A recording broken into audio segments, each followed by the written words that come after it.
Warrior Reps, good settlers. Got me on the mic now, let's spill the tea. Talking courtside dreams from history. Legends on the blacktop now and then. From Wilt to Steph, we hit it again.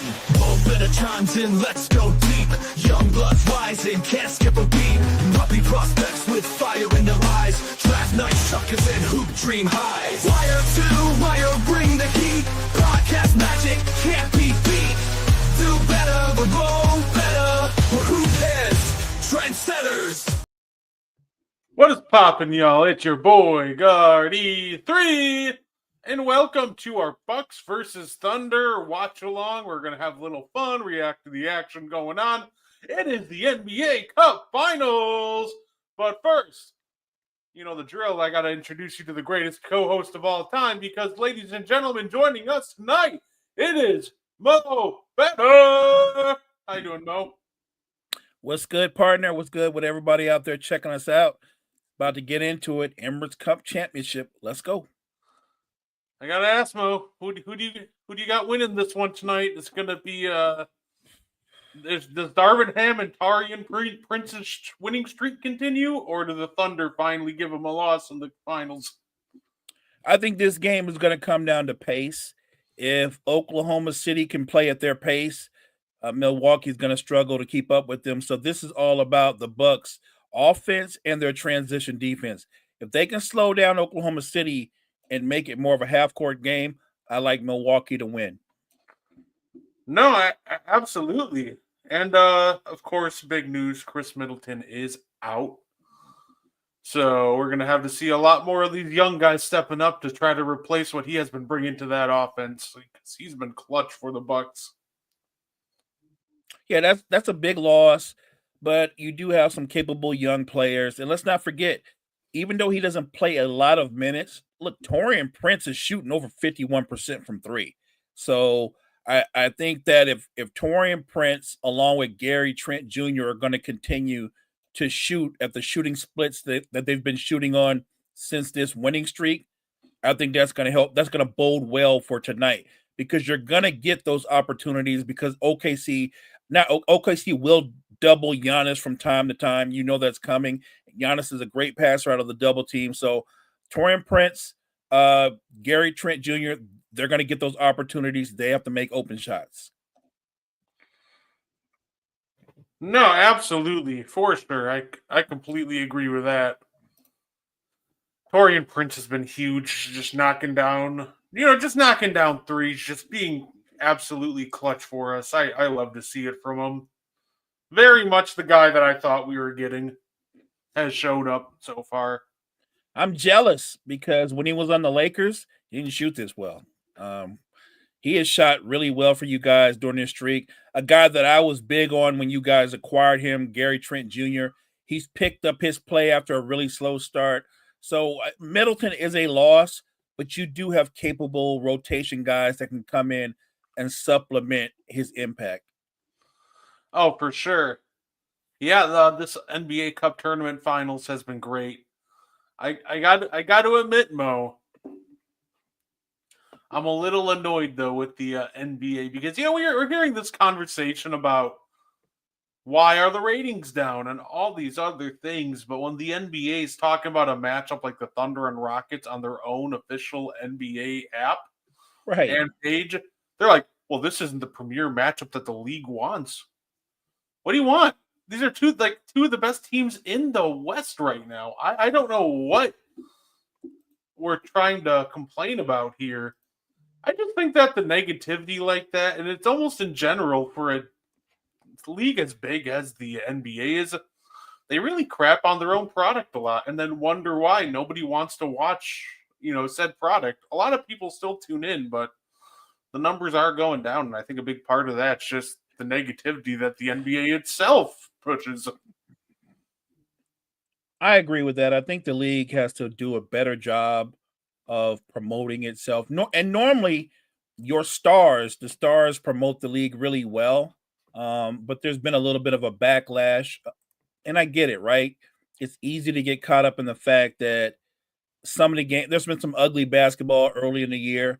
But this is still a great product. There are still great stars. And I think that they need to get back to promoting, and this is something they've done better than any league. They promote their stars. I think they have to get back to promoting their older and their younger stars. Yeah, absolutely. And they got to hype up teams, right? Like that was, kind of big in the 80s and 90s. Remember the great players, but we also remember the iconic teams like the Showtime Lakers. And just there are so many different teams with identity and everything. And Oh, I agree. as this is not the start that the Bucks were hoping for, that not great.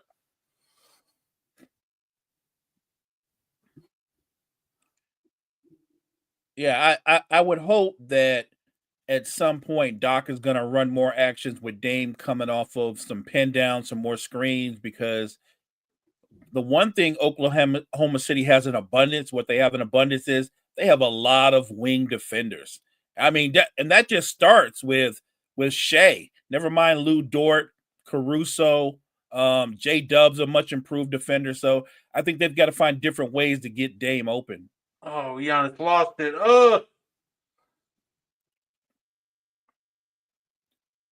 Hartenstein with that push shot, man. That's crazy.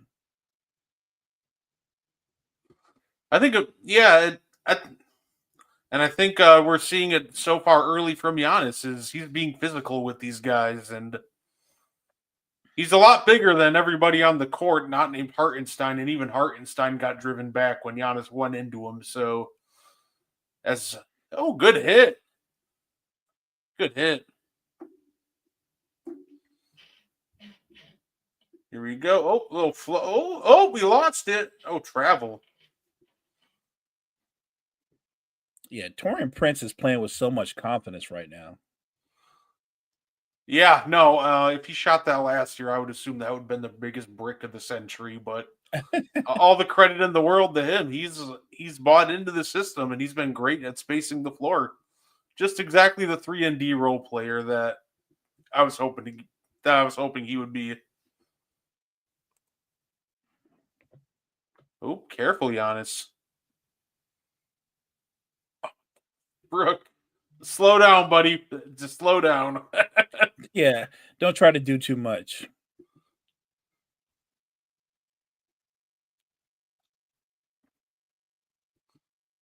Here you go. Okay. I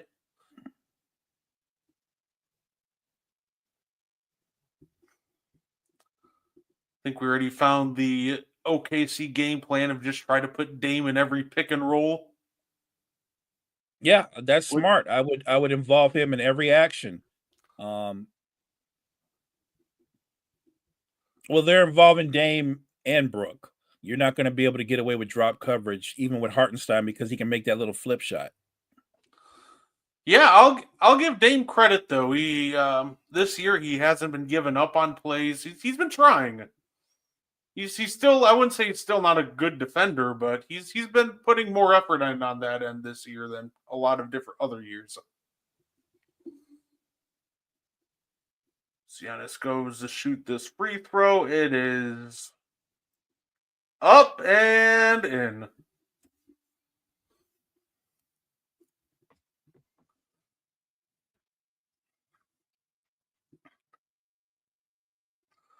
Yeah, Giannis is weird this year. Like he got even more efficient from the field, but it has come at the cost of his free throw efficiency, which is at a career worst. And I think that's his biggest. If he's got a flaw in his game, I don't care about that. He's not a range shooter. That doesn't stop him from being great. I think the free throw shooting is big because in a close game, you want your best players to be able to go to the line and make two. Yeah, I will give Giannis all the credit in the world for his shooting improvements this year. I've said it. He doesn't. I've always said that he never even needs a 3-point shot. Really, he just needs a mid range. And that's what I said.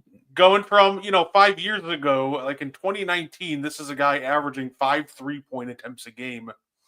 And now I think he's taken 17 all year, but he's shooting a career high from the mid range. So he this year he's like completely bought into. Yeah, I don't need a 3-ball, let me get my mid-range going, and it's paid dividends this year. And I love that about him, that he's recognized that there's no need for him to shoot threes. Like, he's going to shoot some from time to time, but if he's improved his mid-range, that opens up his ability to drive. So I'm good with that. I don't want Giannis launching threes left and right. I want him working from the free throw line in. No, for sure. That's why I was so caught off guard when he took that really bad 3 at the end of the Celtics game. That caught me so off guard because he hadn't shot one in weeks. Then all of a sudden, in clutch time against the Celtics, he just lets it rip. I'm like, oh my goodness, what are you doing? I'll give him credit. He said he shot that because he was confident it was going in. Oh, okay.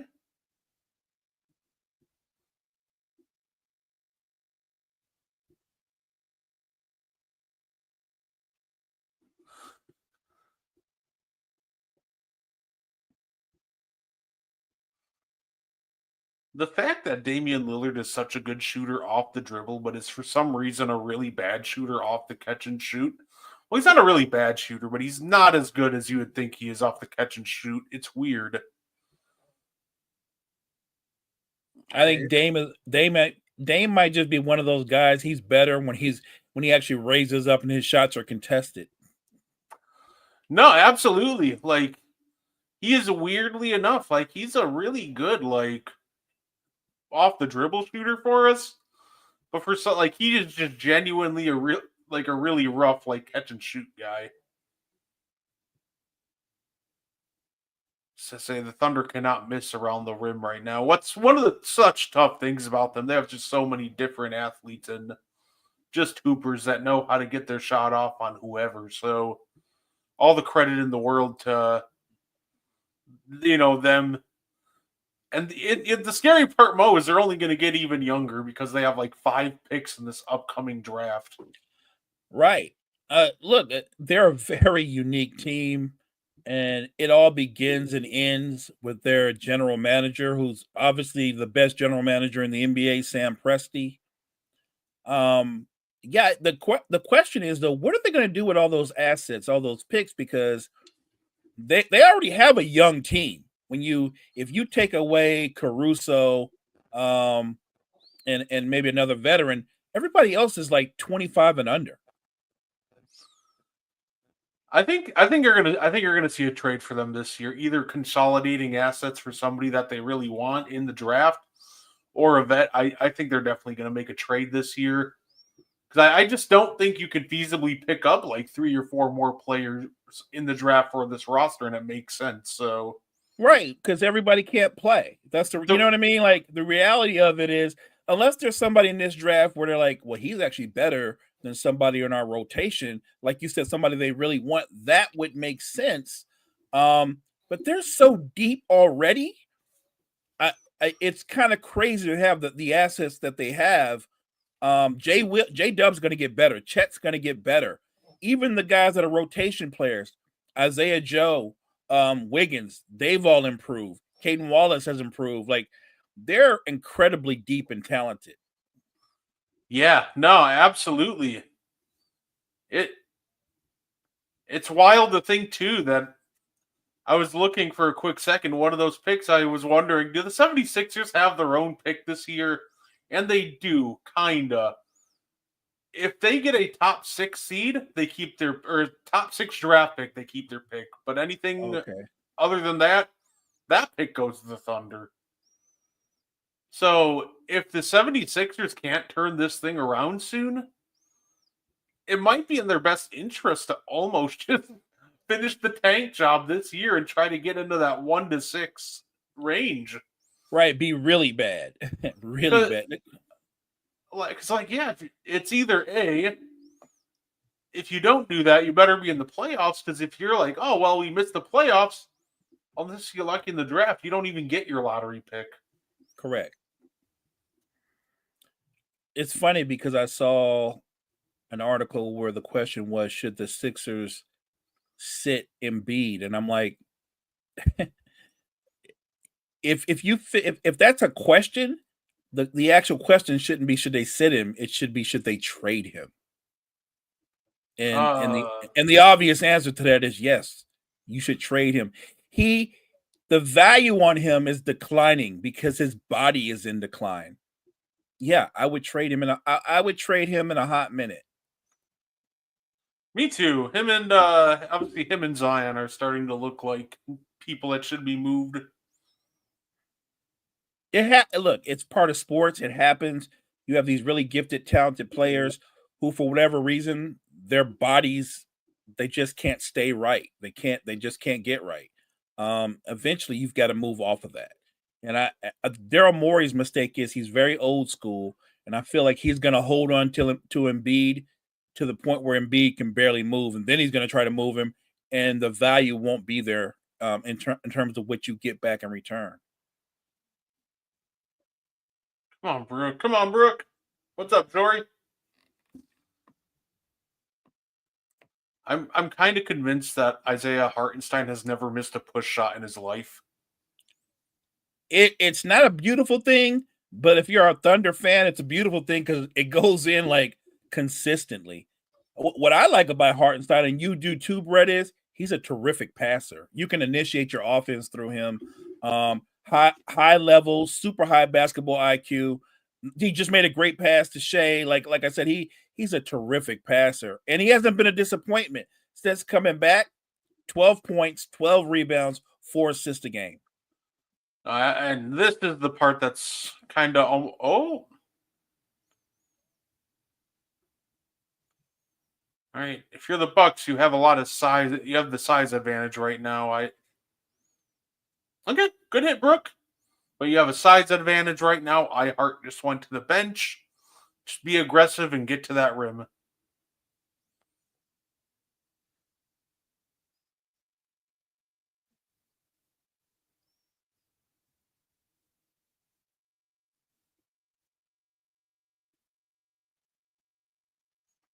I think the pace of the game right now favors OKC. They're attacking quicker. But look, it's only a 4-point lead. The Bucks are right where they need to be, and I'm with you. I think that if the Bucks can stay close, eventually, I think the size of the Bucks with Giannis, with Lopez, Bobby Portis will come in. I think that would wear on OKC because they're not really they're a long team, but they're not a big team. Oh, look at Ajax. Look at Ajax. Oh, that was beautiful. There's not many guys that can stay in front of Shea like Ajax just did.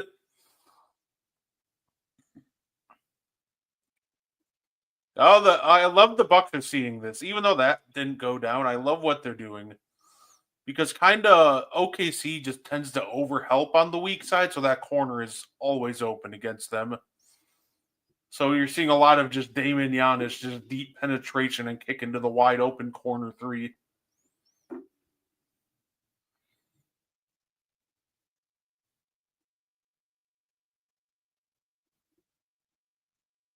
Go move somebody down into the dunker position. Oh, see, they're also. I see what they're moving Ajax into the dunker position too, so that a weak side defender cannot cheat towards Taurean Prince. Otherwise, they're just going to throw the lob every time. So it forces that man who would normally rotate to the corner to stay home and gives you that open three. Just kind of great designs by Milwaukee so far. And if you're Milwaukee, that's what I want from Damian Lillard. I don't want Dame to just settle for the deep threes. I want Dame attacking the rim. I want him getting downhill and getting into the paint. Dame is a very underrated finisher. No, absolutely. And he is one of the best foul baiters in the league. So I would say if you were going to rank the foul baiters, top of the list, Trae Young, Dame, and even though he's older, Harden is still getting to the line 9 times a game. Yeah, no, absolutely. So I agree with that. I want him to be aggressive because normally he's just such a threat offensively still that good things happen when Dame starts going downhill normally. So I have a question for you. You're a Bucks fan, but I think you're a very objective fan. Do you think the combination of Dame and Giannis is the best duo in the NBA?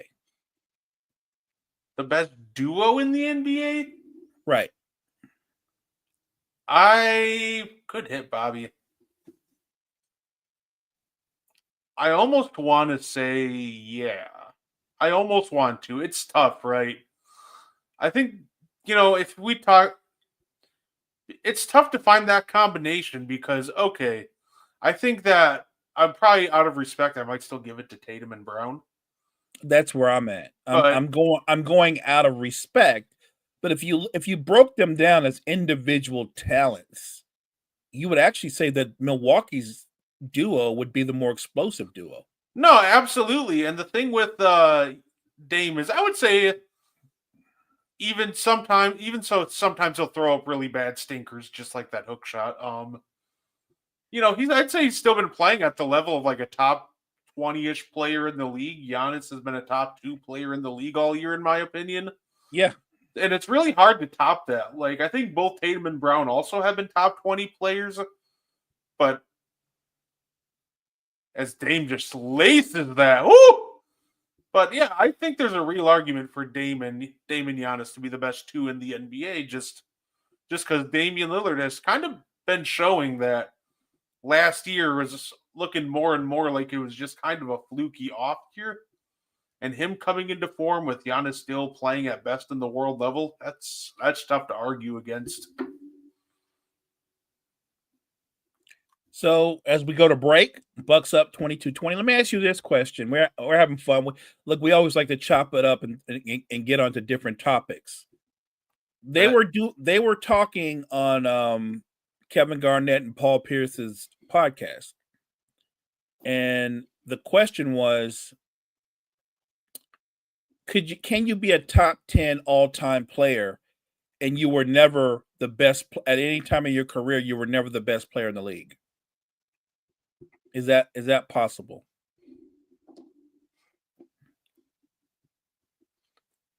I think to be a top 10 best player, you at least need to be in the conversation at multiple points, right? Because, can we definitively say someone like I know I have Tim Duncan in my top 10. Can we definitively say he was the best player in the league at any point? Yeah, you can make the argument like in 03, but also Shaq was still dominating in 03. And there were just a lot of great candidates. So I think as long as you're in that tier and conversation of best player in the world and you rack up a couple of MVPs, I think you can be, just because sometimes you're just put in an era where it's like, well, I can't be the definitive best in the world because if I'm Timmy, it's like I'm still competing against Shaq. Kobe's coming into his own. Here comes LeBron in 03. Right. So I think it's possible. It just all depends on circumstance. See, I don't even think it's possible because I do believe that Tim Duncan was in the conversation to be the best player in the league in those years. Now, you could say, well, it was Shaq. Sure, when Shaq was three-peating, he was the best player in the league. But don't forget, on the back end of the three-peat Lakers, Tim Duncan Spurs beat them. And he wasn't just the MVP. He went on to be the finals MVP. He also was all NBA defense throughout his career. I guess Tim Duncan doesn't always wow you, but there was a period where you could make the case if this guy's number one, Tim Duncan's number two. The argument, it's funny you brought it up, was about Tim Duncan. Oh, they were arguing that I don't think I didn't say this, they said this, that Tim Duncan, they don't think Tim Duncan was ever the best player in the league at any point in his career. And I was like, I think he was. I think he was. Maybe it wasn't for a 2, 3, or 5 year stretch, but I think he was. And you can make the argument. The way this works is one guy might win the regular season MVP, but we usually judge you on what you do in the postseason, right? Yeah. Well, young Tim Duncan, when they won that 99 2000 championship, I thought he was amazing throughout those playoffs. That was young Tim Duncan. The Lakers, the Kobe Shaq Lakers, the team that they lost to during those years, more times than not, were the Spurs. I think I believe the Spurs got them a couple of different times. Yeah, I think he for sure was the best in 03. I think that's possible to maybe. I think you at least need to be in the conversation for multiple years. That is my point. Yeah. If you want to tell me that Shaq was more dominant, this is where the conversation swings a little bit, because I think Shaq was more dominant, but in the bigger picture, I believe Tim Duncan was a better basketball player. Oh yeah, when it comes to that, I think that's actually fair. Because I think Tim Duncan was definitely just better on both. I think he was the better two-way player. Shaq was the more dominant player. And you can kind of pick your poison, because if we're comparing offense, I think Tim was he was a great offensive piece.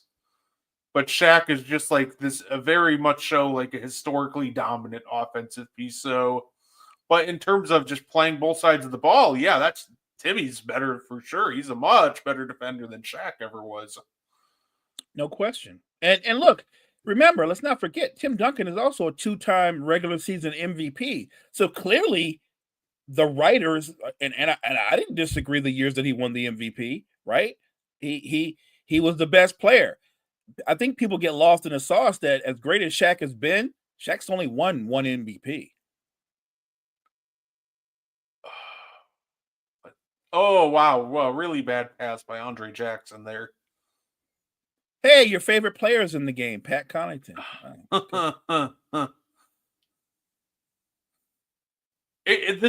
I want to hate this lineup, but I also don't.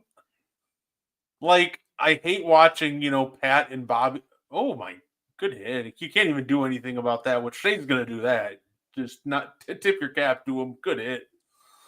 I hate the Pat and Bobby duo playing, but I love AJ Green, Giannis, and Andre Jackson playing together. So I'm very unsure about this lineup. I think AJ Green is a very underrated defender. Mm.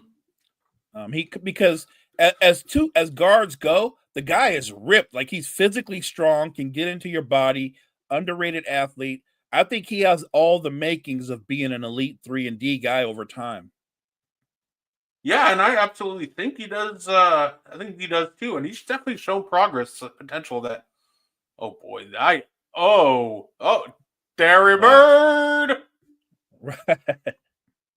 If anybody doesn't know, that is Milwaukee Bucks legend, or as appropriately nicknamed, Derry Bird, as Shea nails a three.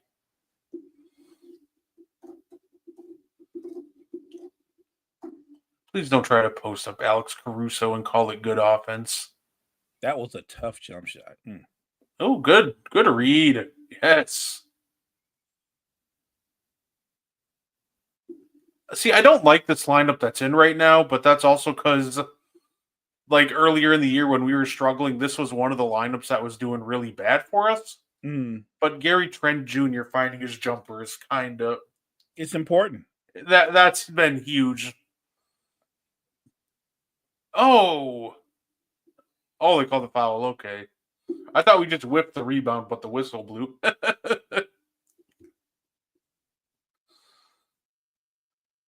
think that definitely think that was one of the reasons that this lineup was so bad earlier. Just with Gary Trent shooting like 20% to start the year, that's just brutal.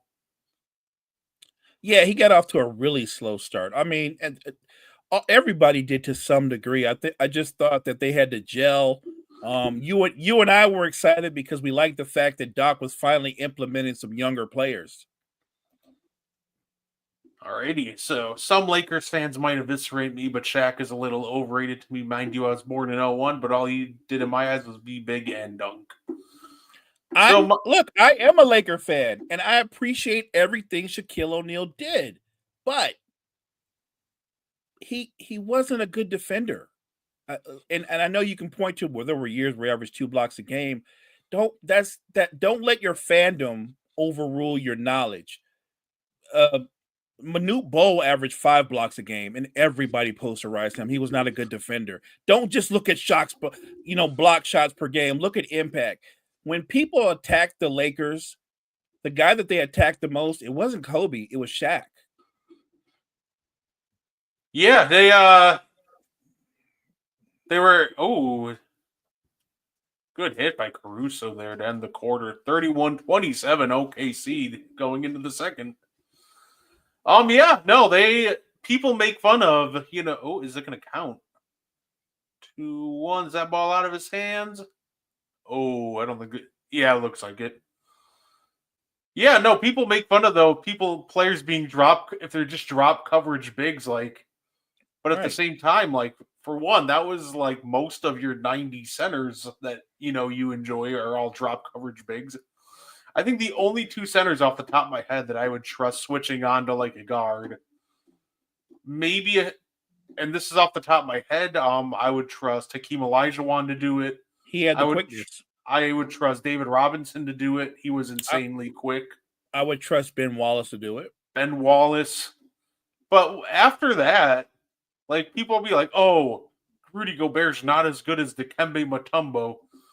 Let's put Dikembe Mutombo into 2024 and see how people talk about him, because I promise you they wouldn't remember him. Rest in peace to the legend, but they wouldn't remember him as fondly. He played in the perfect era for his skill set. Well, they would kill him for having to do drop coverage, and then they would treat him with the same lack of respect that they treat Rudy Gobert. That's just a harsh reality. And look, it is a different era. The game is played differently, but there's obviously great value in having a guy who's a great rim protector and a rebounder. And when I say great rim protector, that doesn't mean you have to lead the league in blocks. What it means is how many times do you alter shots? Do you change? And that's where Gobert excels. And there's other guys that lead the league in blocks, but they don't change shots. They don't alter as much as he does. He is a great rim protector. And they point out in the numbers, every team he's been on, their defensive numbers rose, and it was primarily because of him, right? That's facts. Yeah. It's facts. Whatever you want to think about it is, now you can tell me about what happens in the playoffs, but if you really watch the games or how those series play out, it's not his fault that the perimeter players get broken down, then he's got to rotate over, then his man is set up or get a stick back or a dunk. That's not on him. And you want to highlight a couple of times where he gets isolated against Luka or something like that, and Luka hits a crazy shot. I would argue that Luka will hit that crazy shot on anybody. Mm-hmm. No, absolutely. And that's funny when people are like, well, Rudy Gobert's defense is overrated. Look when he was in Utah. When his perimeter defenders were Jordan Clarkson, 100-year-old Mike Conley, Donovan Mitchell. Yeah, I don't want to look at Bojan Bogdanovic is one of your best perimeter defenders on the team. Yeah, you're not exactly swimming there. Facts. And but look, I actually do love this because I see this as an opportunity to talk about some of the things that Shaquille O'Neal did well that don't get brought up enough, right? One of the things that I love that Shaq did, he was one of the best off-ball players that I've ever seen. Now, I know when people think off-ball, they think Steph Curry running around screens for 30 feet. But Shaq was always using his weight and strength and fighting for positioning. How many times, Mo, did you see Shaq get a post up, didn't like where he had the ball, throw it out, reverse the ball, and by the time the ball reaches the other side of the court, he has buried his guy underneath the rim? I've lost count. Lost count. Nobody can repost the way Shaquille O'Neal could. He was so good at just angles and positioning, and he really knew how to use this strength to make sure he always had the best positioning possible. And another thing too is he had a little bit of range. It wasn't all just at the rim. He had a nice little hook shot. It didn't extend very deep, but he didn't do all of his damage strictly dunking.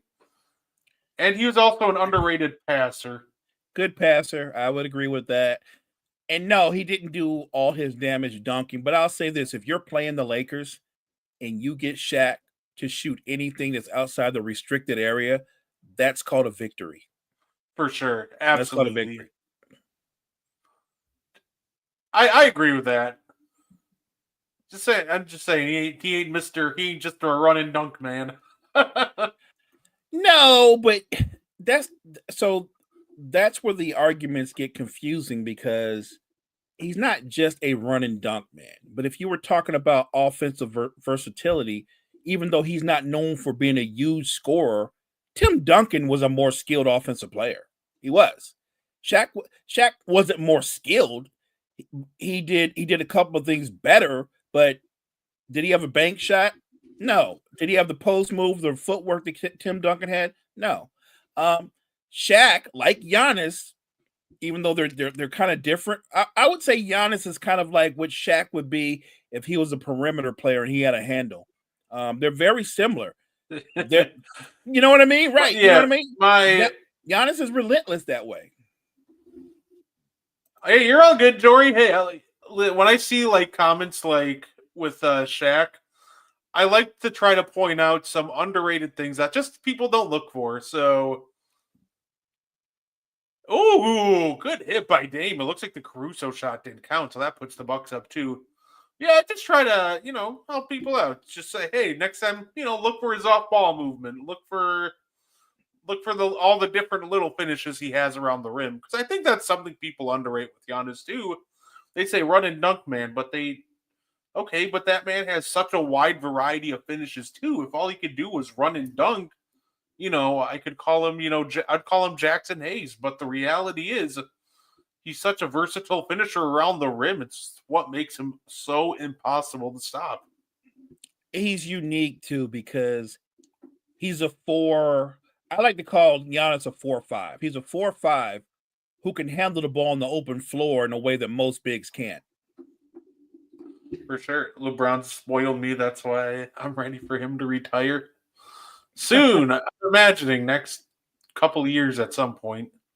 Well, I don't know if he's going to retire or not, but as a diehard Laker fan, he could really help me out by asking for a trade. Honestly, you're not wrong. It's not that Bron isn't a great talent still, but at this point, it's clear that the Lakers aren't championship contenders, and LeBron's Right. Arguably the second best asset they have to refill that draft cupboard. Number one, obviously, I think Anthony Davis still has more trade value than him, obviously, but No he's argument. definitely number two. But if you're a fan of a franchise, your loyalty is to the franchise. So do I want the Lakers to be a mediocre team that celebrates the fact that LeBron, in year 21 is putting up numbers, but we're not winning anything, right? I don't care about what he does. I care about the franchise. I want my team to be a title contender. And if I got AD and LeBron and I'm not title contenders, then I want to trade AD and LeBron. Derrick Bird for 3. No, absolutely. I worry about this lineup for the Bucks, and I already saw my worries come true for the last possession OKC had.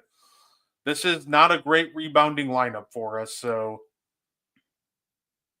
as much as Brook is very good at boxing out the other team's best rebounder, not the guy to grab him. Bobby,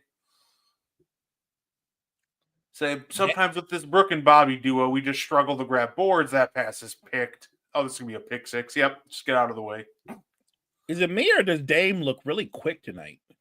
Yeah, he looks motivated. He's got like a burst in him. He looks really quick tonight. I'm really happy Dame didn't try to stop J-Dub there, because at that point you stood no chance. Right. One more. Oh. I want to give credit to the OKC defense right there, because that was just amazing. Like, there were multiple times where I thought the Bucks would, get an easy advantage, but credit to them. They're all super young and quick, and they rotated and just played that beautifully. They're very active too. Like, there's a reason why they're ranked in the top 3 defense. They might be ranked number 1 right now defensively in the league. They just get after it.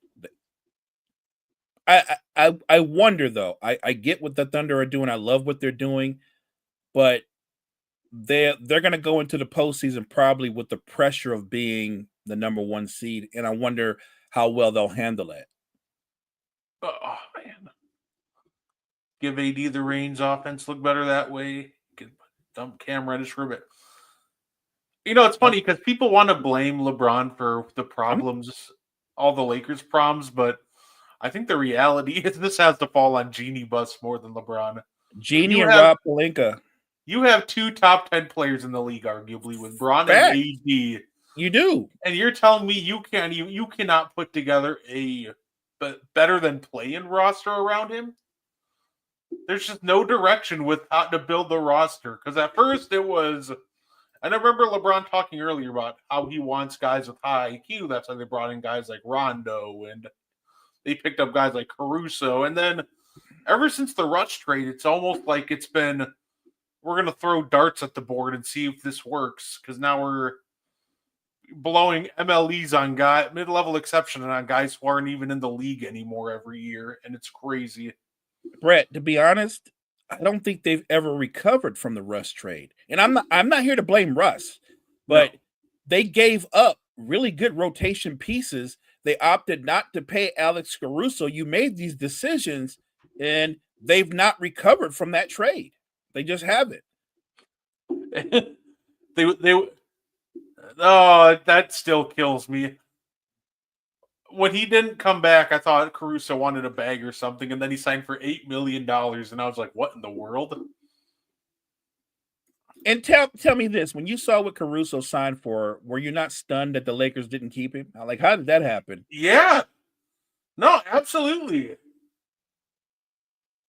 Oh, rimmed out. That caught me way off guard. Because I can't. No, go ahead. No, I'd say because I can't remember who they picked up instead of him and who they all added that offseason, but I remember just being flabbergasted. Like, you let Caruso go for this? Didn't we add one of the we kept adding like Miami Heat point guards that couldn't stay healthy. That's what we kept doing. I think that was the Kendrick Nunn year. Yes. Come on. And then we turned around and we got Gabe Vincent, and he's played a little bit better of late. But look, at some point we need to talk to Pelinka and the scouting staff and go, those Heat point guards, they don't pay off.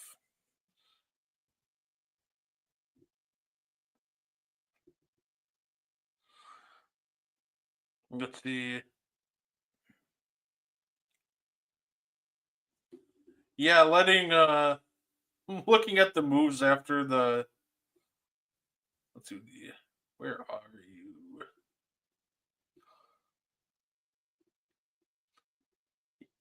Don't start on Vincent. Send his behind back to South Beach. I don't think the Heat will take him. I think they'd be like, yeah, we're all right here. Right, we're good. And look, by the way, in no way do I think LeBron is to blame for the Lakers' problems. I'm just pointing out something that's kind of very obvious. He's not part of the solution. That's all I'm saying.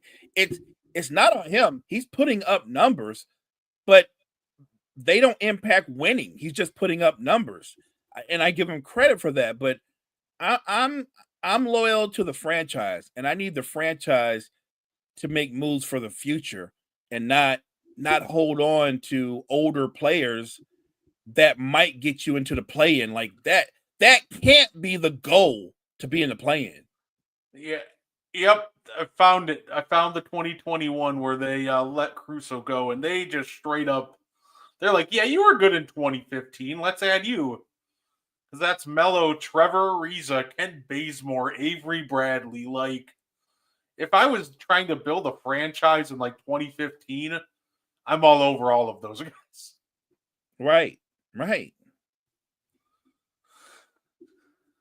Let's say competitive game so far, 37-38, or say OKC up 1. The rest is absolutely pathetic. Yeah, fair enough. I felt so bad for our guys from Hoops Temple, all of our Kings fans, Mo, when I saw what happened, how they blew that lead against Denver. Oh, and lost that game at the end. Jamal Murray comes out of hibernation to hit a game winner on him. I'm like, oh. That was a really good game, but that was a tough way to lose. Mm-hmm. It looks like they had a great play drawn up at the end. DeRozan just lost control of it, and instead of getting a dunk, it just ended up forcing a fadeaway at that point. Right. Yeah. Oh, Dame. I love it, Dame. Just keep shooting, man. I don't care if you airball. I think so. I think here we are in the second quarter, and if you look at the score, I think the Bucks are doing a good job, more or less, slowing the tempo down. That to me, that bodes well for Milwaukee if we're going to play at this pace. No, absolutely. Not a lot of runouts for the OKC. They're having to Right. score in the half court, and Right, and not that they're bad in the half court, but I think their strength is when they can play fast and they can overwhelm you.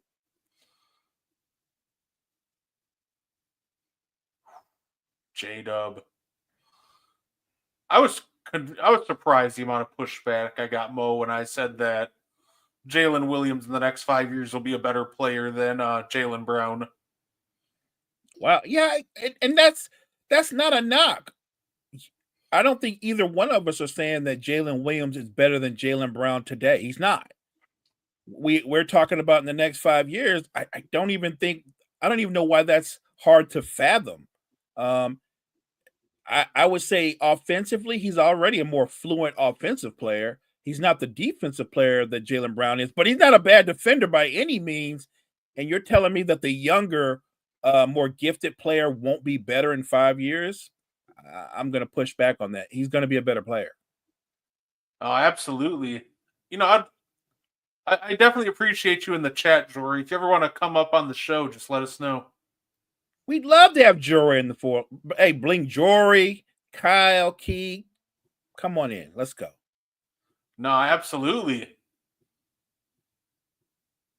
I'll say Bucks are looking pretty good tonight. Some of the shots are questionable.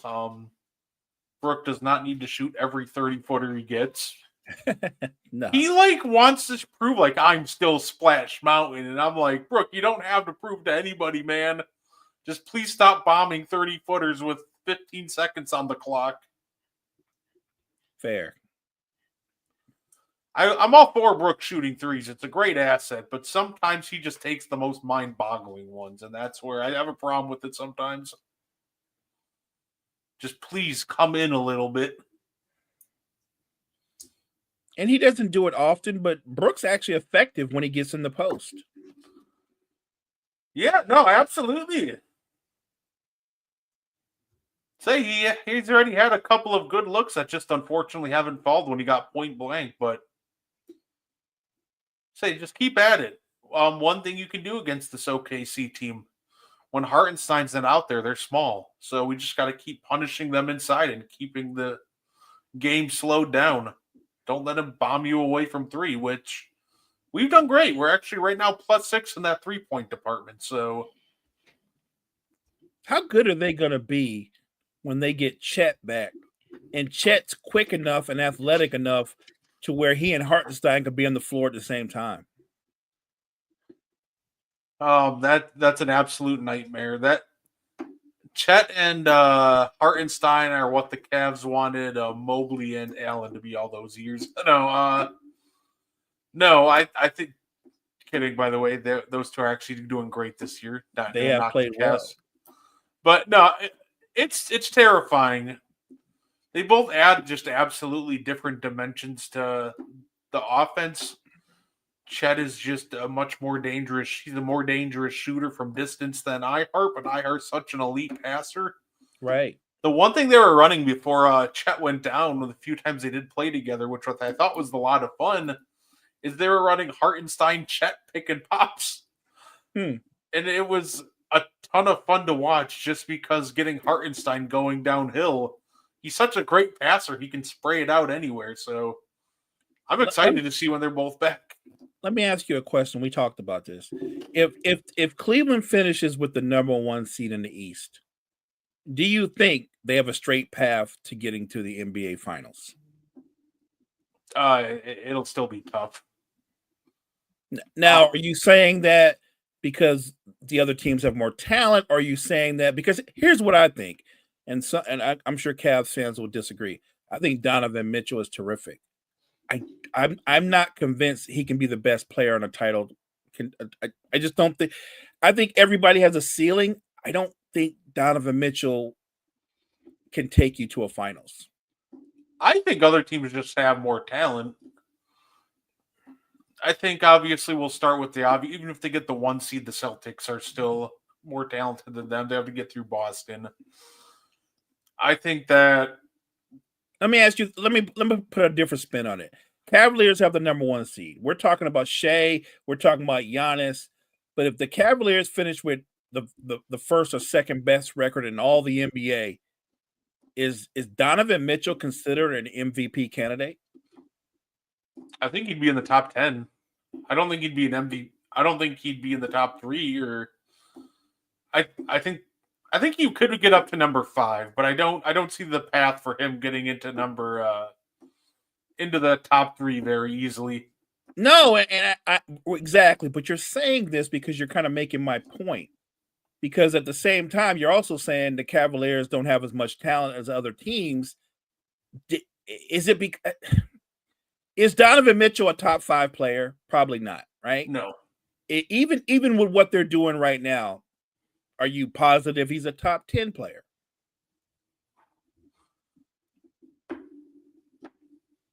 I've always had him more closer to like top 15, just outside of the top 10. Right. And that's not a knock, by the way. That's not a knock. I feel the same way. And I've seen him be explosive. I think somebody made the argument, well, he took over a series one time. Right. I remember in the bubble when he and Jamal Murray were going back and forth with 40 plus games. But I've never seen him do anything like that since then. And as terrific a player as I think he is, I think for him to ever win a title, he's going to have to play with somebody that's better than he is. What a beautiful sequence. I don't care if the shot missed. I like the sequence.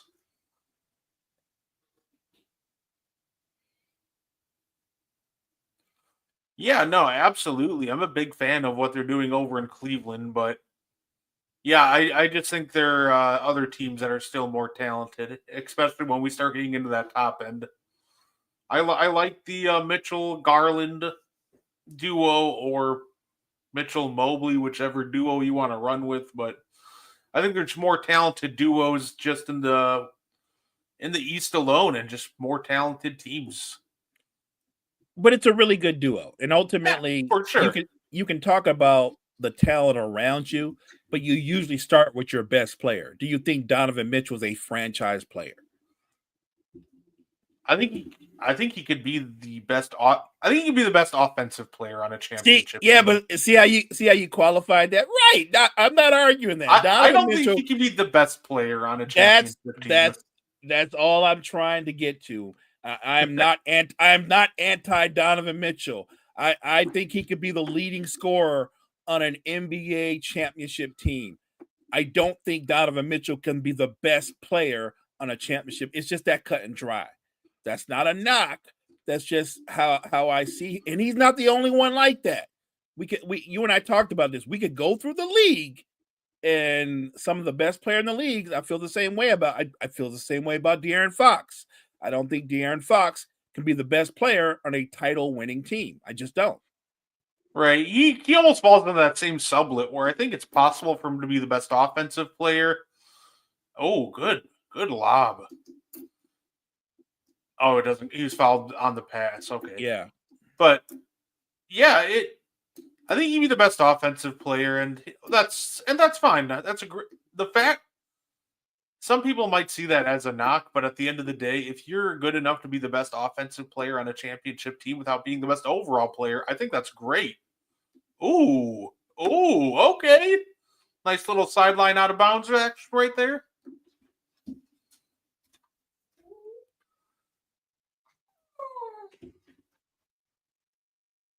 Four minutes to go. 44-43. Here we go. Look at Giannis. My goodness. Giannis is not letting this Thunder game slide. This Thunder team. Oh my gosh. Thunder might challenge that one, but I think it was a blocking foul. But no, they keep trying to put smaller guys on him, and Giannis is just not letting it fly. Post hooks. We saw him hit a Dirk fadeaway. Like he's on one right now. And this is why I'll always say the Bucks have a chance to win the finals. We're seeing it right now. Just the greatness of Giannis. I feel like if you're an NBA fan, if you're a hooper and you love this game, what you just said is the reason why, even though this isn't their best team, I think Denver always has a chance because you got Joker, right? Mm-hmm. I feel the same way about Giannis. Like, if you've got a transcendent player playing at the height of his powers, I think you always, and you have comparable people around him, not even like an all-star team, but comparable people around him, I think you always got a chance. I love how just he's shooting now with just such a confidence and swagger this year. Thank you for getting Josh Oppenheimer out of this coaching staff. Otherwise, the man who is mostly known for really jacking up Giannis's shot. Like I said, this year we got rid of that man, and all of a sudden Giannis is shooting so much more comfortably, and it doesn't look like he's physically in pain trying to shoot jumpers anymore. I also think that not that he ever needed to improve upon it. I actually think his shot selection is better. Mm-hmm. I agree. He's cut out a lot of those really random three balls he used to take. They were really random, really predictable, and 99% of the time turned out really poorly. I think Giannis is a smart basketball player. I think he's got a super high basketball IQ. I think him and Doc probably talk on the regular. I think he's got an old school mentality. Why should I shoot a three when I can go post up or get a bucket and get a two or get an and one the old fashioned way, which he does a lot, actually. Like Giannis has his own version of shooting a three. It's called dunking and getting fouled. So yeah, I just think that his shot selection has been smarter. He's becoming more measured because he's on that other side where he's still one of the elite players, but he's not a kid anymore. Now he's an established superstar. So I think that when you get to be an established superstar, you play the game more with your mind as much as you do with your body. Great cut there by Andre Jackson. The tough part right now for the Bucks is figuring out how to include Andre Jackson in this offense because just stashing him in the corner all the time is just, I feel like it's kind of wasting him just because of how athletic and great of a cutter he is. I want Andre Jackson to get with one of the coaches in the offseason and not just work on his jump shot, but work on his post game because he's kind of a big perimeter player. And I think if he can work on his post play, I think he can wear out other guys in the post. No, absolutely. Half the time right now, my biggest issue with Andre Jackson is it's just decision making right now. He just doesn't make quick decisions a lot of the times. Like you'll see him, and he's actually done great this game, just kind of catching it and making a quick choice whether to shoot or drive or pass, what he wants to do. Right. But a lot of times you'll see him just get it, and he'll just like look around like he's completely lost for a second before he decides. And I think that just messes up his rhythm. So definitely got to work on that shot, and I agree about the post game. And also, we just got to find a way to speed up that decision making process. I still think with how talented he is, he could have the versatility of someone like Lamar Odom. I think he can be that sublet of player in that category, but he's got some things to work on before reaching those heights. He does, but I always want to point out to people, young player, still developing. But I like the idea that he could be a jack of all trades like a Lamar Odom. If you're going to tell me that's who he can ultimately develop into, that's scary. That's great news for Bucks fans. Yeah, no, absolutely. I think overall the Bucks have been really great drafting lately. Like I think our worst miss was MarJon Beauchamp, but getting Andre Jackson, AJ Green, and even getting guys like, obviously we drafted Sam Merrill, who's now a good contributor on the Cavs. Right. Dante DiVincenzo, who is just absolutely valuable. I think the Bucks actually have a really great eye for talent. It's developing them. That's really their Achilles heel a lot of the time. Well, welcome to the life of being a Laker fan. We it's not that we've drafted bad. It's that the young talent that we draft, we don't hold on to them. We let them go. We move on from them. Think about the guys that were in the Lakers. Jordan Clarkson has been a 6th man of the year. Julius Randle's been an All NBA player. Brandon Ingram's been an All Star. Josh Hart was a Laker. Josh Hart is now one of the better 3-and-D guys in the NBA. Like we don't have a problem drafting young talent. We have a hard time keeping them and actually developing them. We tend to draft them and then we look for the next trade. Yeah, no, absolutely. I'm glad we're starting to, I'm glad that Doc's open to playing these younger guys. I think he's playing all of the right younger guys. The only 3 that he doesn't really play ever, obviously AJ Johnson, Tyler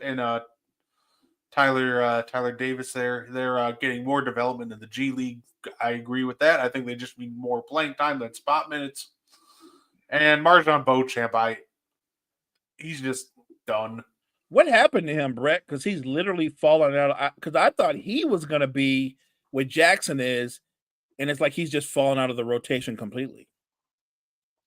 I think that half the time the problem that I see with him is he almost just kind of bought too much of his own stock. Like, he goes out there and he wants to be the guy, and that's kind of problematic. He doesn't seem like he really accepts his role, which is possibly being like a 3-and-D role player. He wants to be the guy like this is Summer League or like this is Pro-Am pickup, and that's just not who he's going to be. Overall, I had decent expectations for him. I thought he could be like, I like using player comps to try to explain my line of thinking. I thought he could be like a Trevor Ariza, 3-and-D wing, lanky, solid 3-point shooter. But he just never seemed to embrace that role, and it's unfortunate. I think that has a lot to do with it, right? So it's not that he doesn't have the ability. Sometimes it comes down to your mentality where the club sees you in a role and goes, we think you can star and being a 3-and-D guy. And he turns around and go, I'm not a 3-and-D guy, I'm a star. And it doesn't work out. And I think that applies to a lot of guys because not everybody's quick to embrace the role of a role player. When you say role player, they think it's a demotion. And I think that if you're a role player and you're great at it, then that might be your NBA lot in life. And that's not a bad thing to be a star role player. No, the Bucks get talented players, but sometimes we just draft players that aren't ready to embrace being a role player around our stars. And the other guy we really saw that in was Jordan Nwora. He never really he was an offensive spark, but the problem is he just never really tried on defense, so that kept him off the floor. And then he would get mad that he wasn't playing. So overall, though, I'm hoping the best for MarJon. I really am, but I understand that his time in Milwaukee's probably up, and I'm hoping he goes somewhere else and succeeds. I'd be happy for him. He's young enough that he can turn it around, but I think sometimes this is where you have to have those come to Jesus conversations with your agent, with your team, and they got to give you hey, look, you want to stay in this league? This is a lane for you to be productive and have a long career. But if you stand on this idea that I want to be a star, and if I can't be the guy, I don't want to be any guy, you're not going to be in the league very long. No, and like MarJon's problem will always be, like I said, he wants to be the guy, but as Brook Lopez, he's starting to get going down low. But his offensive game is just non-existent outside of catch and shoots. Like when you watched him in Summer League, it was really awkward and clunky. Oh gosh, hey. Stop contesting by jumping every time. That drives me crazy. Hard closeout. Stay on your feet. A hard, controlled closeout. That's the exact reason I turned on Pat Connaughton, because he genuinely never does like hard, controlled closeouts. It's always the most out of control thing. And I don't want to see these other Bucks start to do like Prince. Like just close out, hard contest, under control, and if he hits it, he hits it. Oh well. This has been a really tight, entertaining game so far. I'm enjoying this. I wanna give all the credit to Alex Caruso, man. He's so small, but he's staying with Giannis on all these moves, and he's not making it easy. Giannis is still hitting him just because he's bigger, but oh baby, Andre Jackson shot. He does not have it right now. But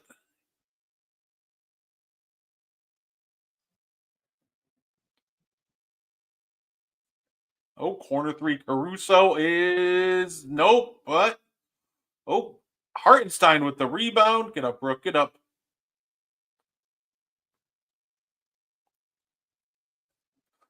One thing I do want to see Andre Jackson work on. 3-point shot. Here comes Giannis. 5-4. He's going to try to beat the buzzer to close out the quarter. Oh! Man. What the? Andre Jackson hit that floater. One thing I wanted to see, one thing I'd love to see Andre Jackson work on is also getting skinny going around screens. Sometimes he can be picked off a little too easily, and he's a bigger guy. I get it, but I think there's some work to be done with his screen navigation. Mm-hmm. I'm with you. Great half. I forgot, who did Kobe say he talked to for screen navigation? I think it was Rick Fox. He's got to find somebody to take him under his wing and show him how to really get skinny on these screens. Another underrated defender, Rick Fox. Yeah, I remember. I was just listening to some Kobe stories, and yeah, I think it was either Fisher or Fox. I think he said it was Rick Fox was the guy he talked to learn how to navigate screens better at an NBA level. If you're the Bucks, you will take this first half. You slow down the Thunder, and the pace is right where you want it. It's going to be more of a dogfight. I don't know if that's OKC's strength. Great first half, 51-50 Bucks. What's poppin', Cottrell? Thanks for hopping in. Appreciate you.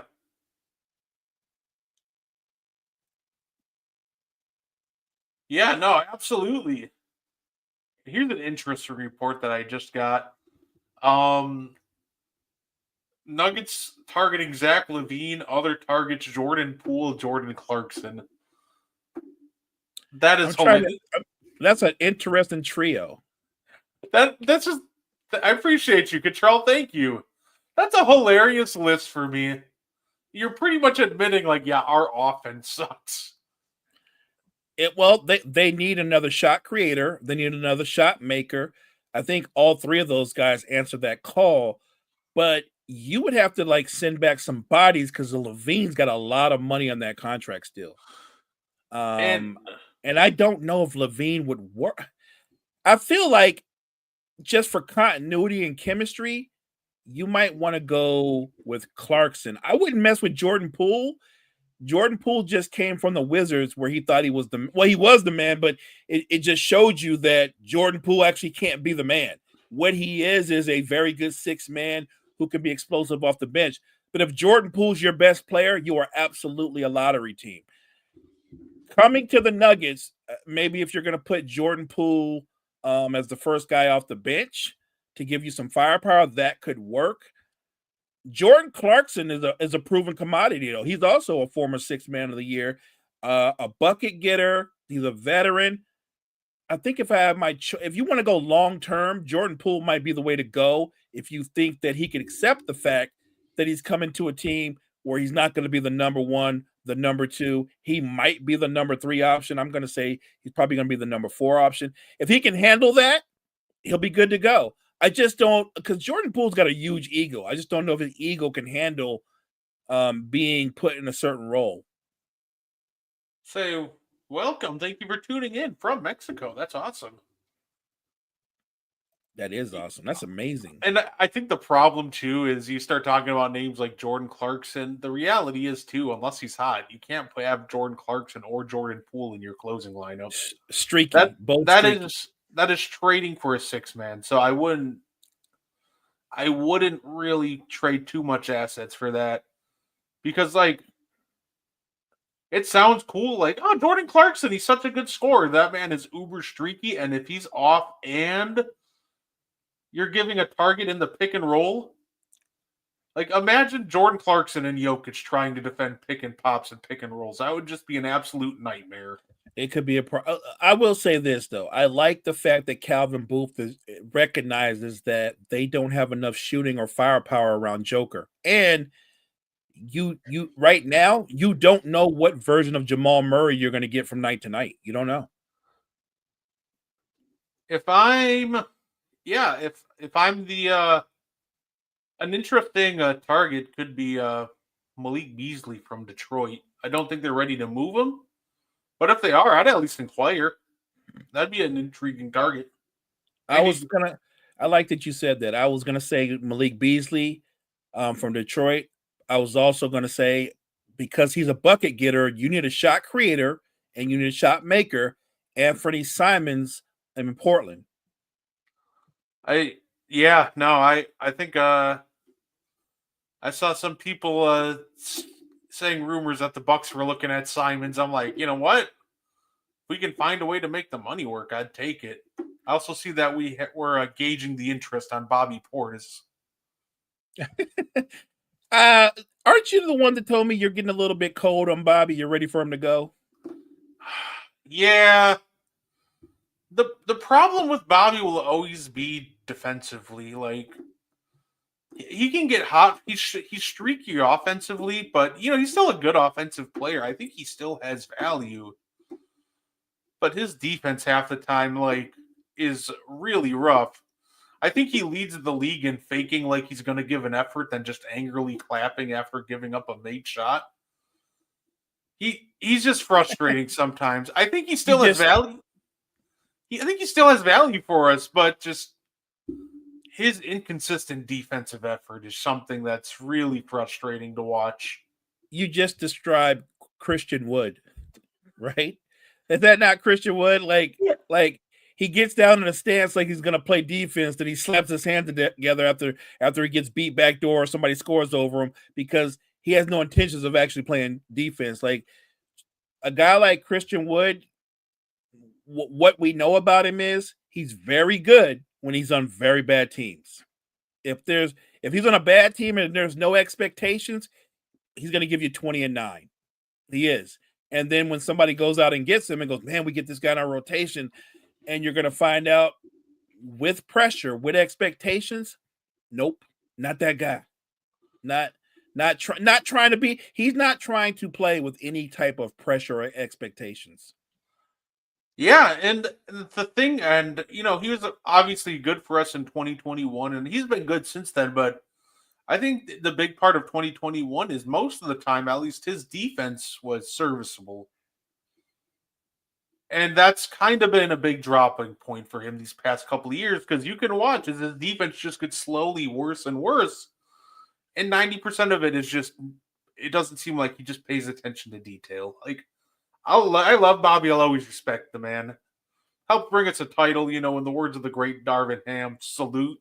But, man, just watching and just, if he would just focus a little more on defense and just put more pride into that side of the ball and just really clean up the defensive mistakes that he makes, which some of them he can't do anything about because he's always going to be slower footed. So he's going to get blown by occasionally.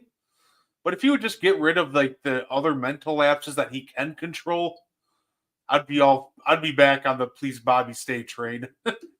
Okay. So let me ask you this, even though it's not going to happen, you would want Bobby Portis to be more sound like Aaron Gordon, right? You know what I mean? Like, yeah, Bobby's a little bit longer than Aaron Gordon, but Aaron Gordon he's an outlier because while there are guys longer than him, he has the physical strength and athleticism to guard bigger guys. And he doesn't take bad shots. Like Aaron Gordon, definitely the epitome of the guy that knows his strengths and weaknesses. Yeah, like at the end of the day, like I know where I'm not gonna. I know he's not gonna be a positive defender, but if he can get to like slightly negative defender, and best case scenario for me, just being a neutral defender, all of a sudden, like that changes a lot for the Bucks, and he becomes just that much better. Right. So I don't know if you've been checking. I think you have. When I've been on TikTok, I always have fun because I like to do fantasy matchups, Oh yeah, either 1-on-1s or 2-on-2s. And I think the one that I got so much feedback I did Clay and Steph in a game of 2-on-2 versus Isaiah Thomas and Joe Dumars. And here's the crazy thing: when people don't think before they comment, it's like Joe Dumars is going to get bombed on by Clay because of his range and his ability to move off the ball. And I'm like, you do realize they're playing 2-on-2. There is no Draymond to set a screen. Joe Dumars isn't going anywhere. He's literally going to stay in Clay's chest because there is no screen coming. They're playing 2-on-2. He also knows Clay doesn't have a handle. No, Clay's not going to bomb on Joe Dumars. That's not reality. The reality is Joe Dumars can actually put the ball on the floor, and he's quicker than Clay. Clay's going to have – remember, it's 2-on-2. I got to remind people. What are you going to say? Well, Steph will come over and set a pick. Right. And then Thomas and Dumars will switch. Clay still doesn't have a handle. That won't change. You can make a case that Steph and Clay could win that matchup, but you got to make a better case than the fact that they're better shooters. You're playing a game on 2-on-2. There are not three other guys on the floor that are going to set picks for you. You're not running around coming off pin downs. It's really, when you play 1-on-1 or 2-on-2, it actually comes down to just your own ability. In a game of 2-on-2, Clay has the least ability of either of those two teams. It's not even close. Yeah. When it comes to I think that obviously they'd have a chance because at the end of the day, if you have Steph Curry, you always have a chance. No question. But I think people also overrate just how good of a creator that Clay is offensively. He's not a creator. He's a reciprocator. He's not the guy that's going to create a ton of offense. He's great off the catch and shoot, but if you ever watched him actually try to isolate, it's not good. It wasn't great. Even prime Clay, he wasn't some isolation scorer. He was really good at playing off others. So I think in a 2v2 setting, Clay just struggles hard in that scenario. Right. And I get that, and that's why I try to explain to people. Now, if you put them on the floor and let's just say it's 5-on-5, Steph and Clay are gonna eat all night long. That's a completely different setting, but that's what I was trying to explain to people. Like, what do you mean about his movement off the ball? There is no movement off the ball. There's just two dudes. No, Draymond's not there. Looney's not there setting a pick for you. You're literally at the mercy of your own ability. I would say Clay's isolation bank consists of a post-up fadeaway that never really works. I think I did a 1-on-1. I think I did Joe Johnson versus Devin Booker. E-book, yeah. I didn't get around to commenting, but I did see that one. I think that's an interesting one. And a lot of people, Booker shoot the lights out. I'm like, the thing about the game of 1-on-1, it doesn't determine who's the better player. It determines who would win a matchup of 1-on-1. If you put Devin Booker and Joe Johnson on the floor with 8 other players, even though Joe Johnson is as gifted as they come, I think Booker, we're talking both at the peak of their powers, Booker would be the better player on the floor. For sure. At the end of the day, one thing that Devin Booker does a lot better than Joe Johnson is passing the ball. He's a much better passer than Joe Johnson ever was. I think I got a comment like that on the matchup, and I deleted the comment because I'm like, your assists per game and your passing averages, they don't factor into a game on 1-on-1, man. You're not passing it to nobody. It's 1-on-1. And that's why I think I would pick Joe Johnson. I think what people forget is they're actually about the same height. D-Book 6'6", But Joe Joe Johnson Johnson weighs 6'7". 240. He That's weighs what I was gonna say. 240. Joe Johnson weighs 240, D-Book 205. I think D-Book will have a quickness advantage where will be able to create some space. For sure. But the difference is Joe Johnson pretty much every time is just going to be able to back Devin Booker under the basket and get a bucket. Literally, he is going to crab dribble Devin Booker to death and just bully ball him. There's nothing deep. People forget just how big a player Joe Johnson was.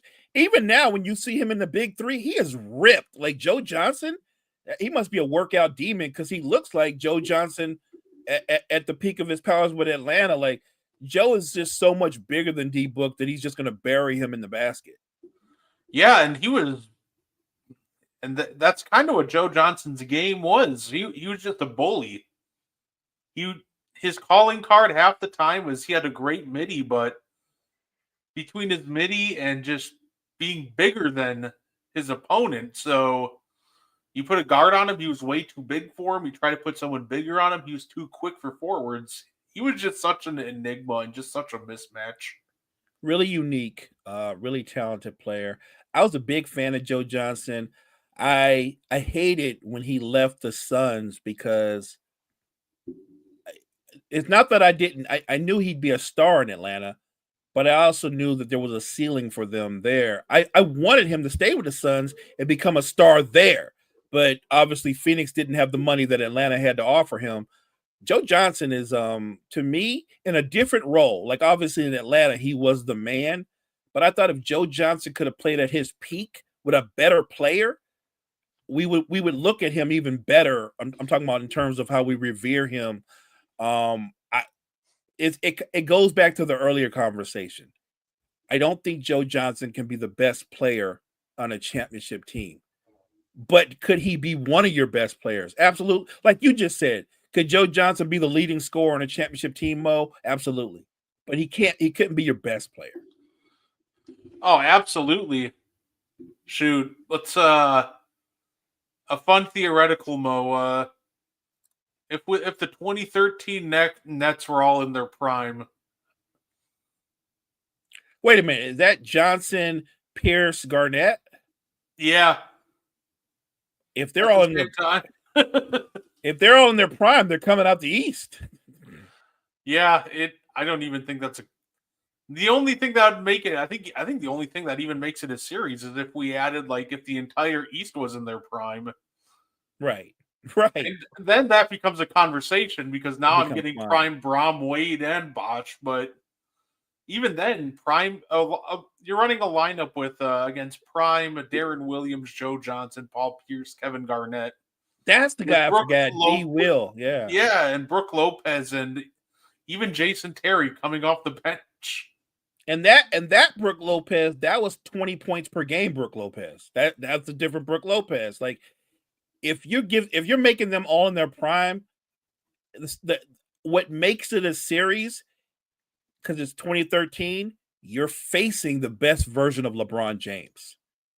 Even though Wade is kind of coming out of his prime, Bosh was still at a high level, but LeBron is at his high level. You and I talked about this. We think 2013 LeBron James is the best basketball player we've seen.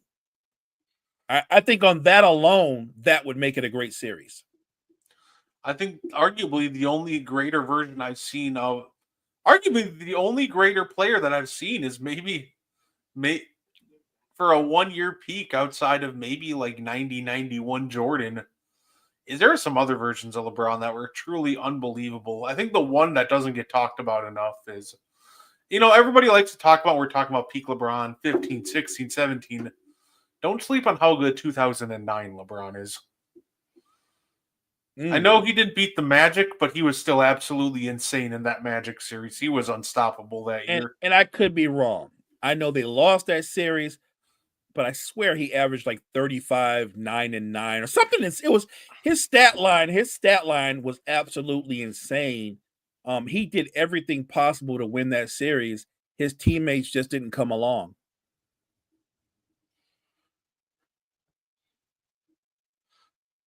Oh, it's actually even more. He averaged 38 and a half, 8 and 8. My bad, LeBron. I shorted you 3 points. I just know you were the best player in that series. Yeah, he was absolutely a monster in that series, and all of his teammates, more or less, they didn't step up. Yeah, I think that version of if we did an underrated like peaks of superstars or just underrated versions of superstars, I think '09 LeBron just gets forgotten way too much. Ironically, another peak that I think we forget about and how almost good he was. People like to talk about '06 Wade. What about '09 Wade? What about '09 Wade? Because that man arguably should have had an MVP that year, and he Wait, was. that's correct me if I'm wrong, because you're the stat guy, partner. That year, Miami, I think Wade averaged like 36. I want to say 36 and 6 or something like that. And what was more impressive, I do believe his second leading scorer was UD, who averaged like 13 a game. Like, they didn't have any firepower. Everything they did was on Wade. And yeah, I thought Wade should have got more MVP consideration that year. Let's see. Yeah, his top. Oh, this is kind of depressing. Okay. Your top 5 scorers: Dwayne Wade at 30. Number 2, Michael Beasley at 14 a game. Jermaine O'Neal at 13 a game, and Now, then Udonis and Chalmers both had 10. Now, how many games did Beasley and O'Neal play with the Heat that year? Because Beasley probably got booted at some point. Jermaine played 27 games, and Michael Beasley actually played in 81 and only started 19, so he's more so attacking bench units. But yeah, Wade did not have a lot of firepower around him, and he was amazing that season. Matter of fact, I remember him taking on Joe Johnson's Hawks in the playoffs, and he made that a series when it really shouldn't have been, because obviously the Hawks were a much more talented team. No, absolutely. Was it 2010? I think 2010 is when he matched up with the Celtics and just went absolute insanity. Absolutely insane on him, and just was when he played the Celtics and went insane. To me, he was the best player on that court. The Celtics were by far the better team, but he just prime Wade was absolutely insane. And that little stretch he had from in 08, 09, 2010, he just went absolutely bananas. And it was a ton of fun to watch when he was healthy. Let's not sleep. He was amazing in 2011. He was amazing in that NBA Finals. We don't really talk about Wade in that NBA Finals. Most people talk about how LeBron had a disappointing Finals, but there was a point in that Finals, Wade was on his way to being Finals MVP. He didn't have a disappointing Finals. I think he averaged something like 26, 6 and 6 or so. Like, he was going to be Finals MVP, and they just kind of collapsed. He was having a great series, and they collapsed. Even if you look at Wade's number comparable to Dirk's numbers, Dirk didn't actually have a great shooting series. What Dirk did really well, he got to the free throw line. He lived at the free throw line, but look at Dirk's shooting splits versus Wade. Wade actually shot better. Wade was the better player. The Heat just came apart. If I am shocked that Mark, I can never say his last name right, but Mark Dagnut here. I'm shocked that he isn't more hot about that, because I just watched Giannis send someone into the first row and they got called for a blocking foul. Look, I love Giannis. You love Giannis. I think Giannis, like Shaq before him, is one of the most difficult guys to call. No, absolutely. I think the refs actually do a good job for the most part when it comes to him. Like, I'll give him credit. Is there going to be a foul? Jump ball? Okay. But no, I think the thing with that is he's always in the top half of the league in offensive fouls. So they do call him on him quite often. But yeah, no, he just plays such a physical brand of basketball. He is really hard to officiate. That's what I mean. I mean that because of his style that he's a physical player. Like in a lot of ways, there's a similarity to him and Shaq, and how because he attacks the basket so strong, there's always going to be a bang bang play at the rim. It's just tough to call sometimes. Oh, who is that? Is that? Oh, looks like Giannis got a little banged up at the bottom of that pile. I'm shocked that the refs did not blow the whistle at all. They blew that thing late.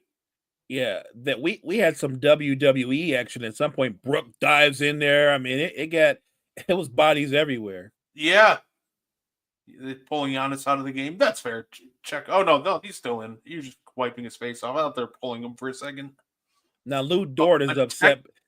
Yeah, he's mad because he's on the ground first, and he's asking the ref, like, wait a minute, 2 different dudes hit the ground after me, and I'm in the wrong? Yeah, I get it.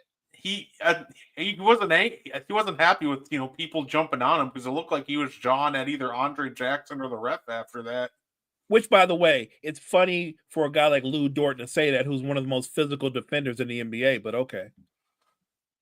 He's interesting because I see a lot of people complain about the physicality of his defense, and I love it, but here we go.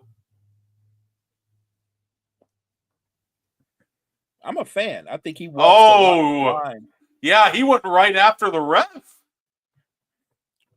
Yeah, okay, you deserve that, Tech. Seeing that version of the replay, yeah. Right. He just got up and went right after him. I get him being upset, but you can't do that, Dort. Yeah, he's lucky that he didn't get ejected. Oh. That was a great shot from Dame. J-Dub has such a tight handle for somebody his size. It's awesome. He's very deceptive because J-Dub looks like he's like 6'8". He's really 6'5", but he got really long arms. Oh, Dame with the good look. A little too much on it.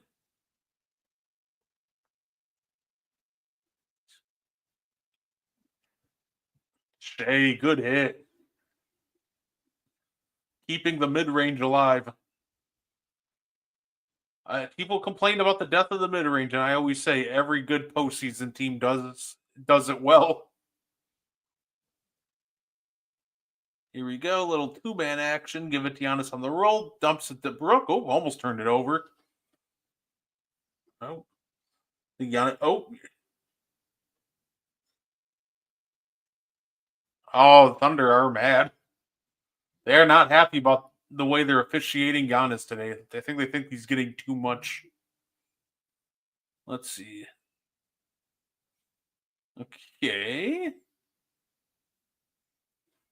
kind of a weird angle. It looks like Shea may have got his arm, but yeah, it's a weird. I honestly can't tell. It's close. Like from that angle, it didn't really look like he fouled them. But I'm sure from a different angle, maybe because it looked like you can see his arm go either getting his arm or the ball. But see, I think what the ref is calling is that Shea had his arm wrapped around Giannis's waist, right? Yeah, that I don't care if it doesn't look like you're brutalizing him; it's still a foul.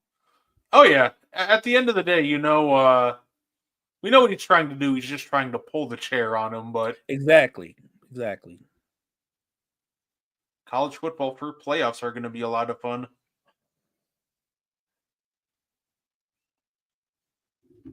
Come on, Giannis. Very good hit. 1 and 2, I'll take it.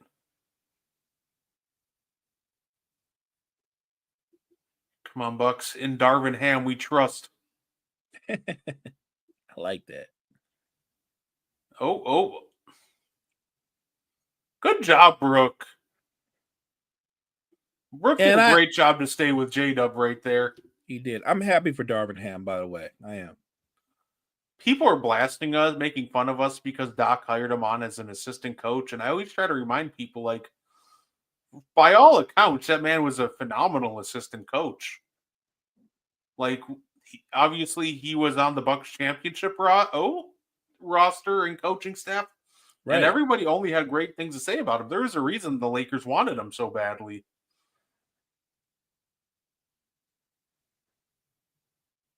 Yeah. Okay. Andre Jackson shots still not falling.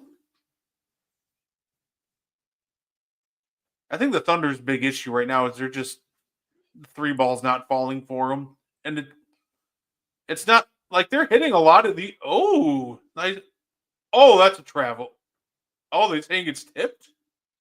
Oh, that was close. I did not think anybody tipped that, but I'll take it.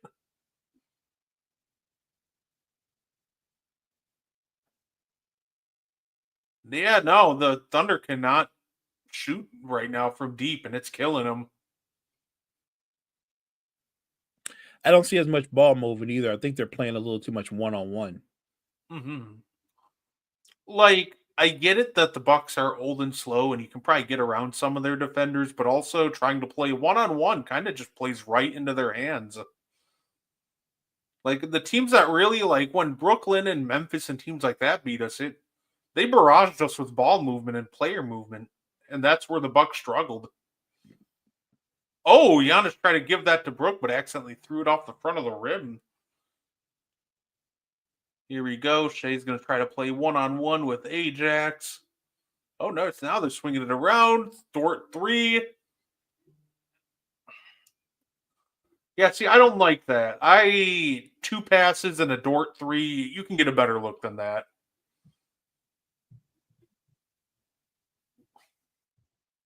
I think the Thunder offense right now just needs more movement, more ball and player movement. It does. They're standing around more than they normally do. But I think that some of that has to do with the Milwaukee's defense too. Yeah, no, I'll give them credit. The Bucks defense has been super active today. Yeah, if you're shooting 2 of 20 from 3, maybe it's time to draw something else up in this huddle. They've been great from the mid-range, it feels like, and their touch around the rim has been good. It's just from downtown, from that 3-point range, it's just nothing's falling for them tonight. And the frustrating thing about this NBA is when nothing's falling from 3, the analytics tell you should still keep taking them. I just would break from that mode sometimes. I would give my guys shoot the mid-range, attack the basket. If you can generate offense by getting to the foul line, then do that. At least that would show that you're being aggressive and you would put it on the refs to make a call. Yeah, no, absolutely. At the end of the day, when the 3 ball isn't fouling, you got to have some kind of counter, and I think that's what a lot of the good teams have. Like a lot of these great playoff teams. Like people talk about the death of the mid-range, but it's like, dude, every single team that wins the finals utilizes all 3 levels of scoring. And that's something that the Thunder just got to learn to do better here. Agreed.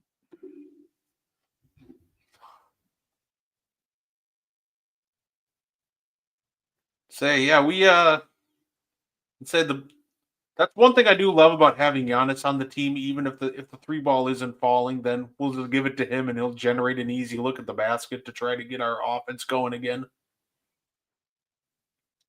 It's kind of nice to have that guy to fall back on. No, for sure. Give it to him, let him cook, attack the rim, and even having having Dame to be able to do kind of the same thing for us. And Chris Middleton isn't a guy that can really get to the rim anymore. But he's still so good in the mid-range, and he still has a great post game against smaller matchups. Let me ask you, in your MVP, when you look at the MVP race, you going Giannis, Joker, Shea, or Joker, Giannis, Shea? I personally think so far, I think it's Giannis right now. And, we're in such a spot with the MVP race that it's just still so fluid.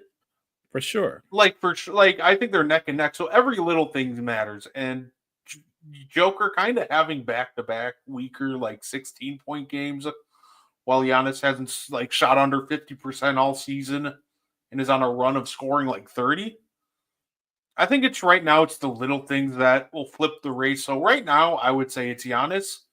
but Joker could get hot tomorrow, and it could very easily flip that narrative. No question. Okay, let's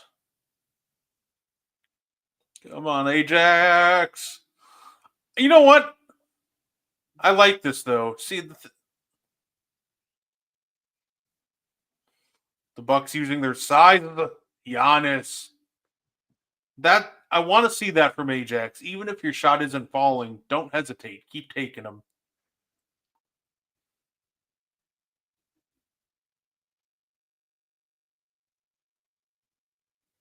Okay. Oh, Shea just gonna line up a 3. It is good. It's a 9-point game. Here he comes again. Giving it to you. Oh, they're here. Pass and repost. No, go get down there, Brooke. Go get down there.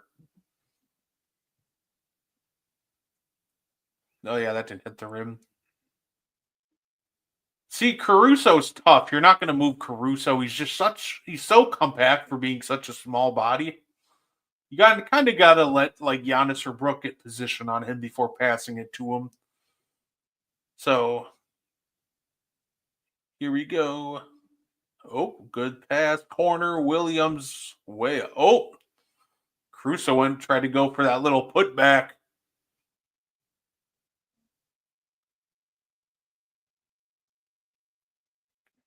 Here we go. Go Giannis. Oh, Caruso.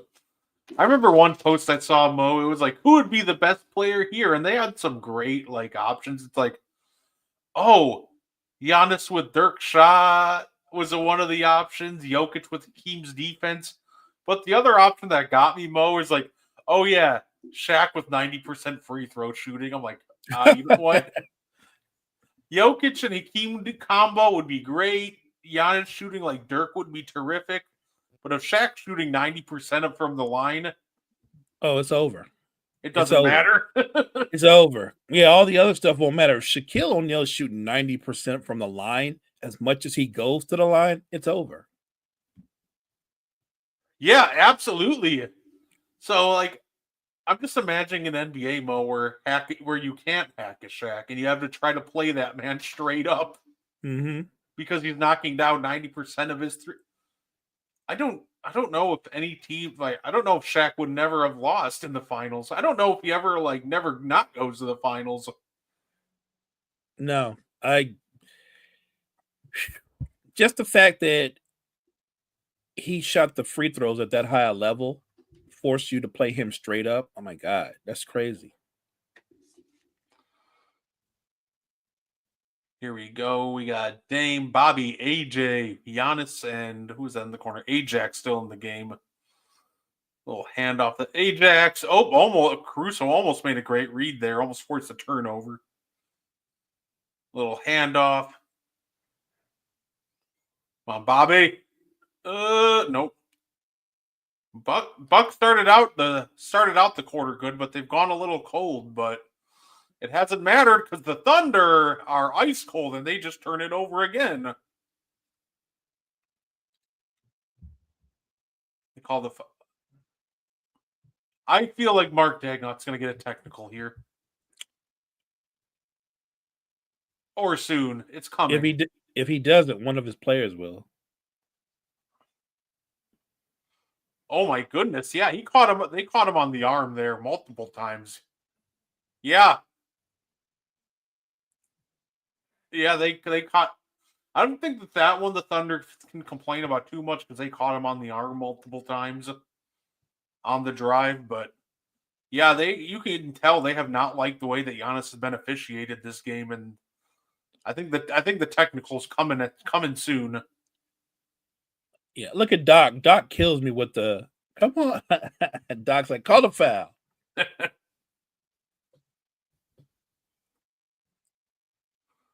Winning team gets $514,000. Oh. Yeah, no, that's a good number, and I know like a lot of people say to someone like Giannis, that's nothing, which is true. But to some of these end of bench guys, that It's every 514,000, that's everything to them. that's everything to them, no doubt, no doubt.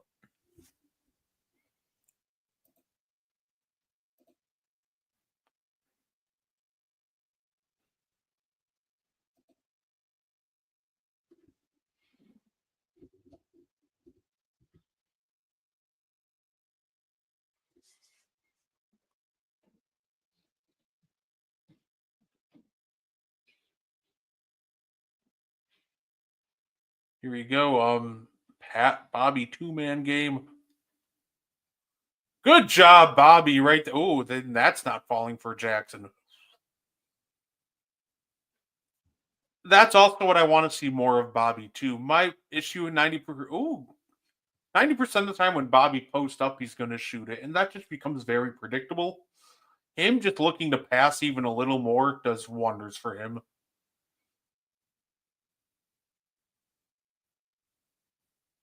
I'm good with Porter so long as he doesn't shoot too many threes. And I think my problem at the beginning of the year with Bobby was just more so the timing in which we were using him. It was kind of like if we were running post ups with him when Giannis and Dame are trying to take a break, that to me that's fine. I'm down with that. But when Giannis and Dame and Brooke are all on the court, and our first thing to do is we go down the court and immediately run a Bobby post up, I'm not a fan of that. So I think big part of this winning streak is we've just picked spots with Bobby better, and that's been huge.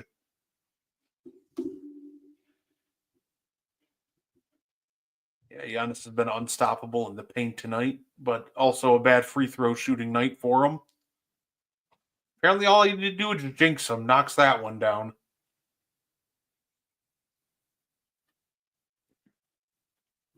Speaking of Giannis, I checked out his brother's podcast. It's not bad. No, his brother's really smart. I think he's found a niche that he's going to do really well with. He's entertaining, like you said. He's smart. He's insightful. Yeah, I think he's going to be a beast. Giannis with a great second jump there. Yeah, no, and people forget how good of a basketball player like Thanasis actually is, right?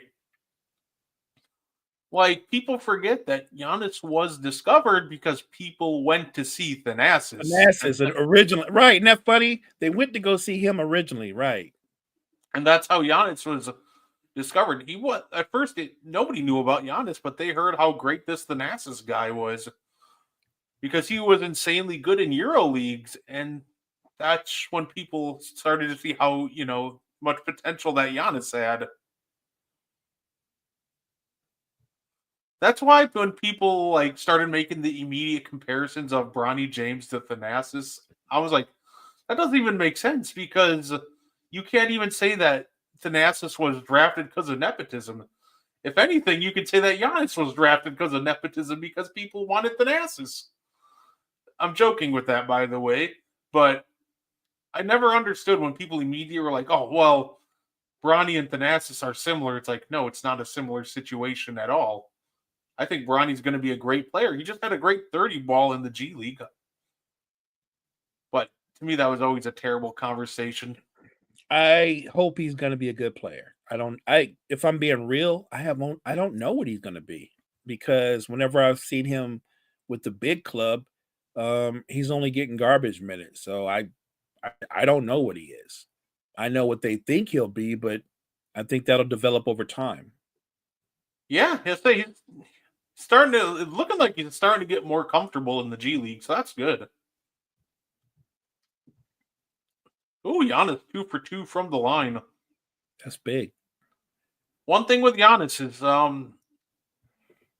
he tends to be pretty good in the clutch when it comes to his free throws. He normally at least splits them in the clutch, which is always huge for him.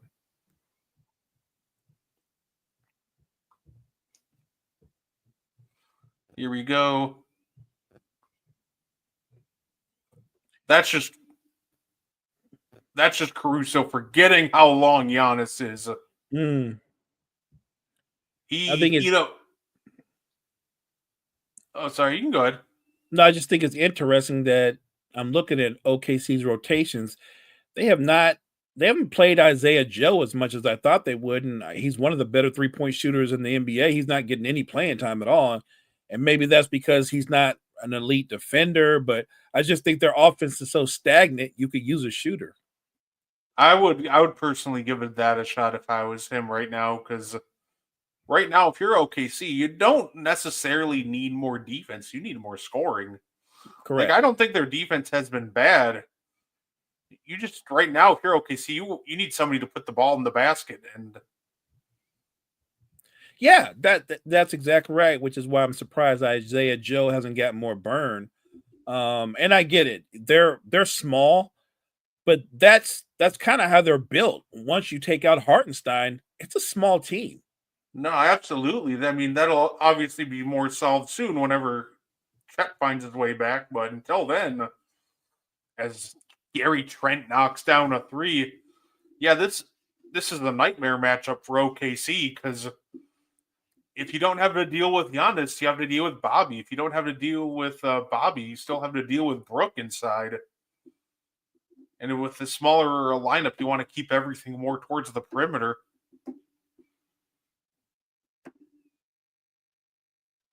And another turnover. Yeah, the way this game is going, clearly Milwaukee's size and physicality has impacted OKC so much on both ends. Here we go, little Dame Brook, 2-man in game. Oh, no, pass it out to Gary Trent. Somebody come get this basketball from him.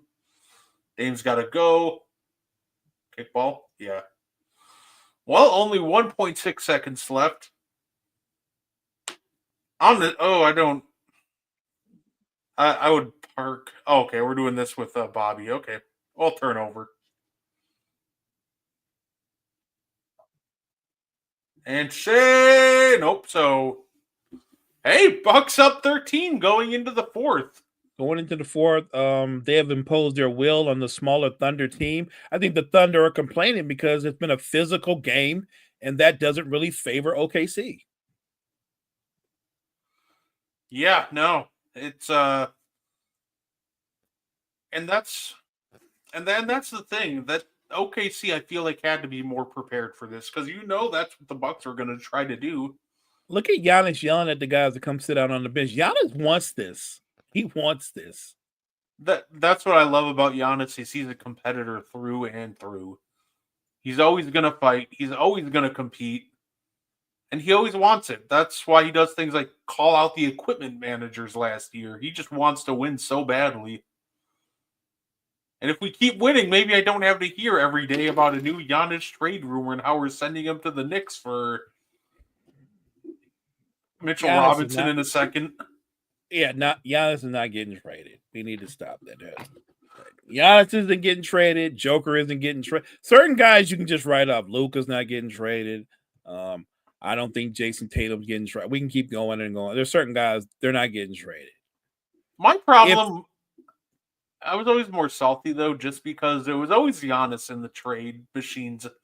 And that wouldn't bother me so much. I've just found it weird. Like, okay, Giannis is in every trade machine. Right. But the 3 and 14 76ers have Joel Embiid, who's never talked about in the trade machine. I know. Look, you're preaching to the choir here, man. You're preaching to the choir. I don't get it, but at the same time, I'm not surprised because of how Daryl Morey thinks. He's literally going to ride this until the wheels fall off, and they're going to fall off. They are, and you're going to be stuck with an old Joel Embiid, an even older Paul George, and that money is real money. And how do you unload that money? How do you sell a team on, Paul George is available for trade? Like, I want a 36-year-old wing with that much money left on his contract. I'm good. They're just gonna have to take the executive out to drinks and just play like 2019 Paul George highlights in the background. Right. And I'm not saying Paul George can't play at a high level at 36, 37. We're seeing guys do it more and more in this era, but I'm just saying that the Paul George that I've seen so far in the Sixers, it's been a roller coaster at best. And the problem isn't necessarily him playing at a high level, I think. The problem is you just paid him a max. So that is elite, one of the best players on your team. And I think he'll be obviously one of the best players on the 76ers.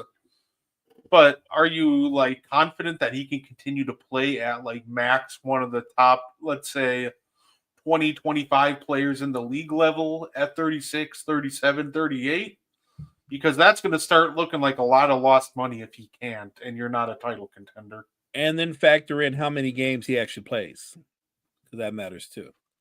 Zion is the same way. The only difference is he's a much younger player. I think Zion is 23. I want to say he's 23. But with his body breaking down the way it is, Brett, at what point does David Griffin realize I need to pull the plug on this and get some assets for the future? Because they still have a lot of talent there, right? Like you can make moves and make yourself a contender if you bring in play. You know, you really could. Look what they have there in Trey Murphy. We both like Herb Jones. Like they literally have 2 elite 3-and-D talents on their roster. See, I don't like that defense right there from OKC. If I'm OKC, Bobby can play one-on-one. I'm not double teaming him one pass away to leave Gary Trent wide open for a 3. 14-point game, but I do like the aggressiveness. These first 2 possessions to really try to get it inside. I like the confidence that Gary Trent's shooting the ball with. See, like right there, like most likely Bobby's going to try to shoot over you or take a tough fade. And at that point, if I'm the Thunder, I can live with that.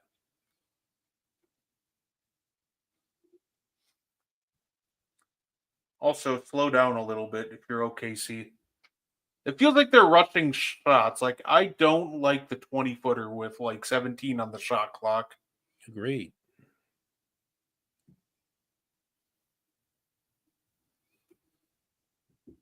Just something about this just this OKC team just is off right now, and they are running out of time this game to fix it. Well, the problem is they're trying to play at tempo and play at pace, but now they're just getting shots up for the sake of getting shots up. Like you said, Brett, you can turn down a bad shot and wait for a good shot to present itself. Like there's 10 minutes left in the game, man. You don't have to play. You can play harder, but you don't have to play desperate. Speaking of Isaiah Joe, he checked into the game. I think that's a great call. Okay, Bob, you got to look to pass. Good hit, Brooke. Brooke with the moon ball. Good job. Okay, 83-66. I think if you're the Thunder, if you're Mark Daigneault, you got to see a run right here coming out of this timeout. They are teetering on the verge. I mean, I'm not going to say it's a blowout yet, but the Bucks are playing with all the confidence, all the momentum, and OKC offensively, they just look lost. Yeah, this defense is normally much better from OKC, but with OKC right now, they're helping off shooters from one pass away. And when it's Milwaukee, guys like Bobby Portis and Brook Lopez aren't amazing passers, but they're gonna see the guy one pass away. So agreed.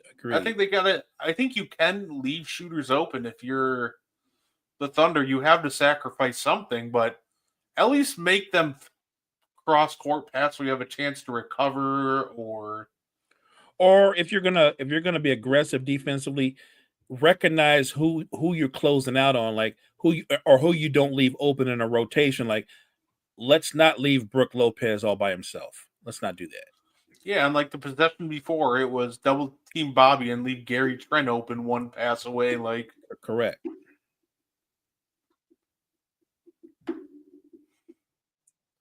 If I'm almost just really, if I'm the Thunder, if your name is not Dame or Giannis, I'm just really not interested in double teaming you. Okay, if Isaiah Hartenstein's out of the game, I might double team Brook in the post, but if Bobby wants to post up, I would just let it happen if I'm the Thunder. And If he starts hitting crazy post fades and turning into 2011 Dirk, then just tip your hat to him. That's all you can do at that point. If anybody doesn't know, I'm a diehard Bucks fan. I love the Bucks, but I'm just a fan of the NBA in general too, and I try to be unbiased when doing watch-alongs. So, like, I'll tell you what I think about the Bucks and how much I love them, but I'm also going to tell you what I would do to beat them because I think it's only fair. My goal is always to be unbiased during these watch-alongs. I'm going to have to give Doc some credit. I actually saw a show, Brett, and they brought up the question, if the Bucks continue at the pace that they are in terms of winning, should Doc get consideration for Coach of the Year? And I said yes. I think the answer is yes. I saw one post that said, should Doc be Coach of the Year? And I answered that one no. But I definitely think he should be consideration. Absolutely. Absolutely. I think when you say he should be Coach of the Year, when like the one video I saw, it's tough because Kenny Atkinson exists this year, and what he's done with the Cleveland Cavaliers, I think he has to be the front runner. That's who I would have as a front runner right now. It'll be Kenny Atkinson.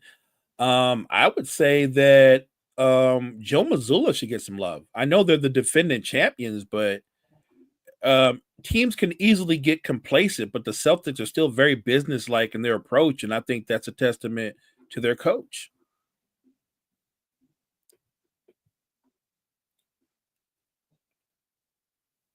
Even OKC's coach should get some love, actually. Yeah, no, absolutely. I think he should get some love. I think all the guys mentioned, like Doc. I think if I had to name my top 5, I'm not necessarily in order. Like, this one might be over if Brooks hitting that. Now the Bucks are just running. Yeah. Or they're on a roll right now. But, hey, look at the answer from Isaiah Joe.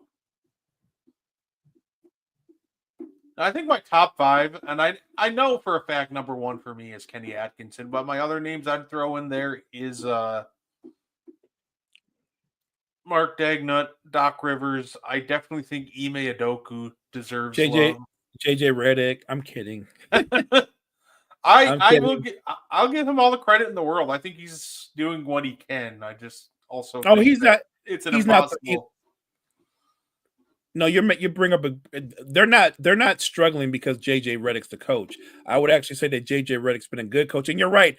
I missed out on somebody who should definitely get some love. Ime Udoka. You're right, Coach Udoka, and what he's doing with the Rockets should definitely get some love. And I think my 5th guy, I'm going to go with Taylor Jenkins of the Memphis Grizzlies so far. That's a good one. That's a good one.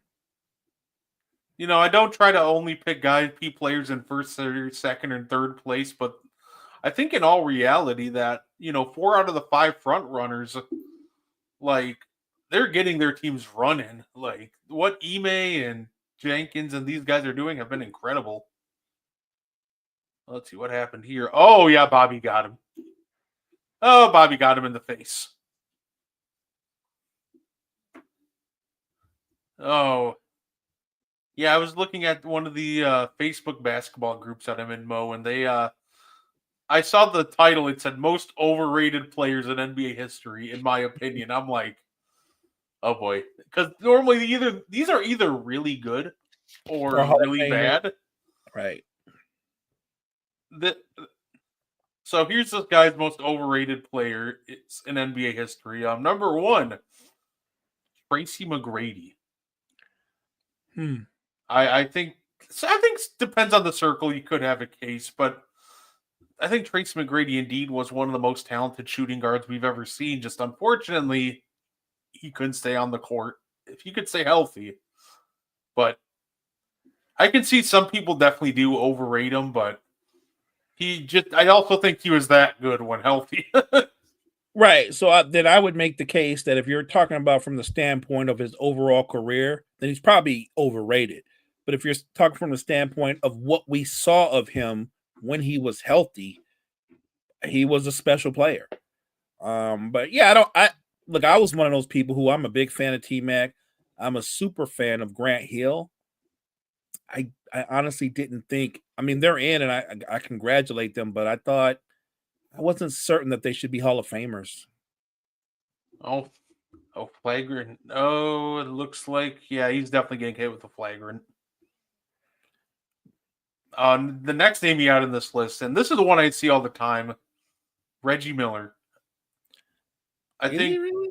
I this is a name I see on a lot of people's list, and it's infuriating because he's definitely not. But How I how also how how is he overrated? Because like, if you look at Reggie Miller's career and you look at his shot attempts, like and I don't have the numbers in front of me, but if I had to guess, for his career, Reggie Miller averages what 15 shots a game. You know what I mean? Like he didn't shoot a lot. He wasn't a no. volume scorer, and they ran their offense a certain way. They played a certain style. He was a great player, but he was never allowed to be a guy that shot 20. He didn't take 19, 20 shots a game. He didn't. He peaked at 15 shots a game, and he averages 12 shots a game for his career. I rest my case. Think about that for a minute. Come on, man. You gotta know the game. The man's taking 12 shots a game, and you're like, how come he ain't scoring 25? Because he's taking 12 shots a game. Yeah, and it's funny because I see a lot of people they try to hold it against him like, oh, the best he's done, making only 3 all NBA third teams. But Yeah, I think saw when that. people talk about accolades, you also have to consider who they're going up against. Like Reggie Miller was never beating out like Michael or any of the top shooting guards in the league for all NBA first team. Like I said, yeah, he's a shooting guard and he used to be going by position. So he's going up against guys like Michael later in his career. He's there for the ascension of Kobe. Right. He had just when Reggie Miller thought, I got everything I want. We got a really good team. I'm good to go. Oh, here comes Kobe. Right. And he faces Kobe in the finals. I think Reggie Miller is a great player. If you want to tell me he shouldn't be ranked as high when you compare him to other great players, I might listen to that. But to say that I don't think he's overrated. I don't think you can be that good and remember, he's a primary scorer, but he never took more than, like I said, he never took more than 15 shots a game. Let's see, who were the guards that I'm curious on who the guards were above him for when he made these all NBA teams. So okay, that makes sense. Well, he had that Jordan there. Yeah, they first team in 95, we're talking Stockton and Penny Hardaway. Okay. Second team, Gary Payton and Mitch Richmond. That makes sense. Those are great players. Obviously, 95, 96, when he does it again, MJ's back. Him and Penny Hardaway are the all NBA first team guards. Second team, Payton and Stockton again. And then third team is Reggie Miller and Mitch Richmond. That's another name that I think people forget was around too, Penny Hardaway. Yeah. Just in the beginning too. And his third all-NBA team, first team, Michael Jordan, Gary Payton. All-NBA second team, Tim Hardaway and Rod Strickland. Third, Reggie Miller, Mitch Richmond.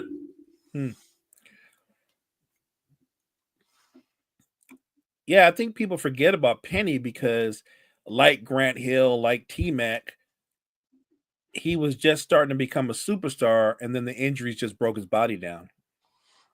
Pat Connaughton with the 3. Oh, yeah, don't do that again. Ugh. No, absolutely.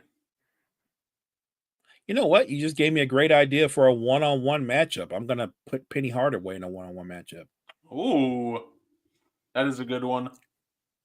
The next name on the list actually is playing in this game. Apparently not a big Damian Lillard fan because Damian Lillard's the next one on the list. As one of the most overrated, really? Yeah. I think I really see a vision with half these guys. I don't see his vision, but it really feels like he's naming guys who don't necessarily rack up a ton of like accolades in all NBA teams, like first teams. I know. I get it. Because the other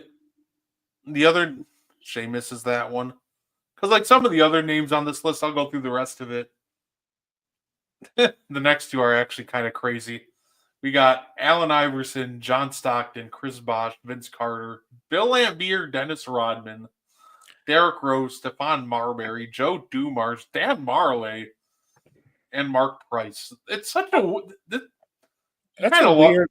That's a weird list, right? So I'm not sure how Marbury is overrated. I believe he's a two. He's either a 2 or 3-time All-Star, who was a talented player, but he was out of the league when he shouldn't have been. I don't think nobody over. We know how talented he was, but I don't think he's that guy. Stephon Marbury is overrated in maybe that guy's mind, but I don't think we don't even talk about him like that. He's not overrated. That was my That was my thought when I saw the name. It's like, who's talking about Stephon Marbury like that? Right. Nobody's talking about him, so he's not overrated. And there was a name that you said that just stung. I forgot which one it was. Was it Iverson or Stockton? Yeah, both of them. Really? How is John Stockton overrated when all he did was the breadth of his career with the Jazz? They were always a contender. And I've lost count of how many conference finals, the conference championships him and Karl Malone played in. They were great players. And Allen Iverson, come on, man, chill. I think that they just fall kind of victim to. I think they fall a victim a lot of the times to. You didn't win a ring, so you kind of get downplayed. And I agree with that with John Stockton. A lot of conference finals appearances, all-time assist leader. But, at the end of the day, too many people are just running with the logic of, well, you didn't win a ring, so why does all that matter? And I think that is kind of downplays to what, Kyle and I were talking about earlier with why ratings and everything are down. Just continuing to downplay the regular season and everyone's accomplishments outside of a championship is crazy. Right. And I don't think it helps that you disrespect the players that came before you. John Stockton doesn't have a title, not because he's not a great player. You said it earlier. You got to look at who you went through. He don't have a title because Michael Jordan didn't let him have a title. You know what I mean? That's who he had to go through. Clyde Drexler got a title with Akeem Olajuwon. But he could have got one earlier, but Michael Jordan said no. Same for Charles Barkley. Think about the people that Michael Jordan said no to. Not just the people that he didn't let get out of the Eastern Conference in general, but the people that he met in the finals. Gary Payton and Sean Kemp could have been champions in their primes. That didn't happen. Now, obviously, later in his career, Gary Payton won one with the 06 Heat. Yeah. But I mean, it's a who's who of people that number 23 said no to. Stockton and Malone, Payton and Kemp, Barkley, Drexler. He started the whole thing off beating my Lakers in Magic's last year before he had to step away. And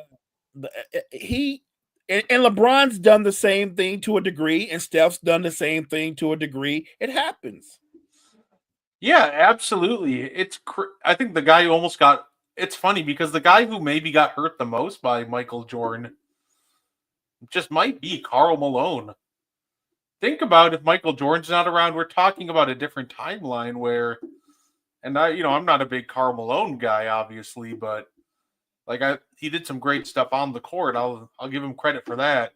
Yeah. And if without Michael, we're talking about Karl Malone and maybe even the greatest of all time conversation. At worst, he's a top 10 player if he adds a couple rings to his ledger.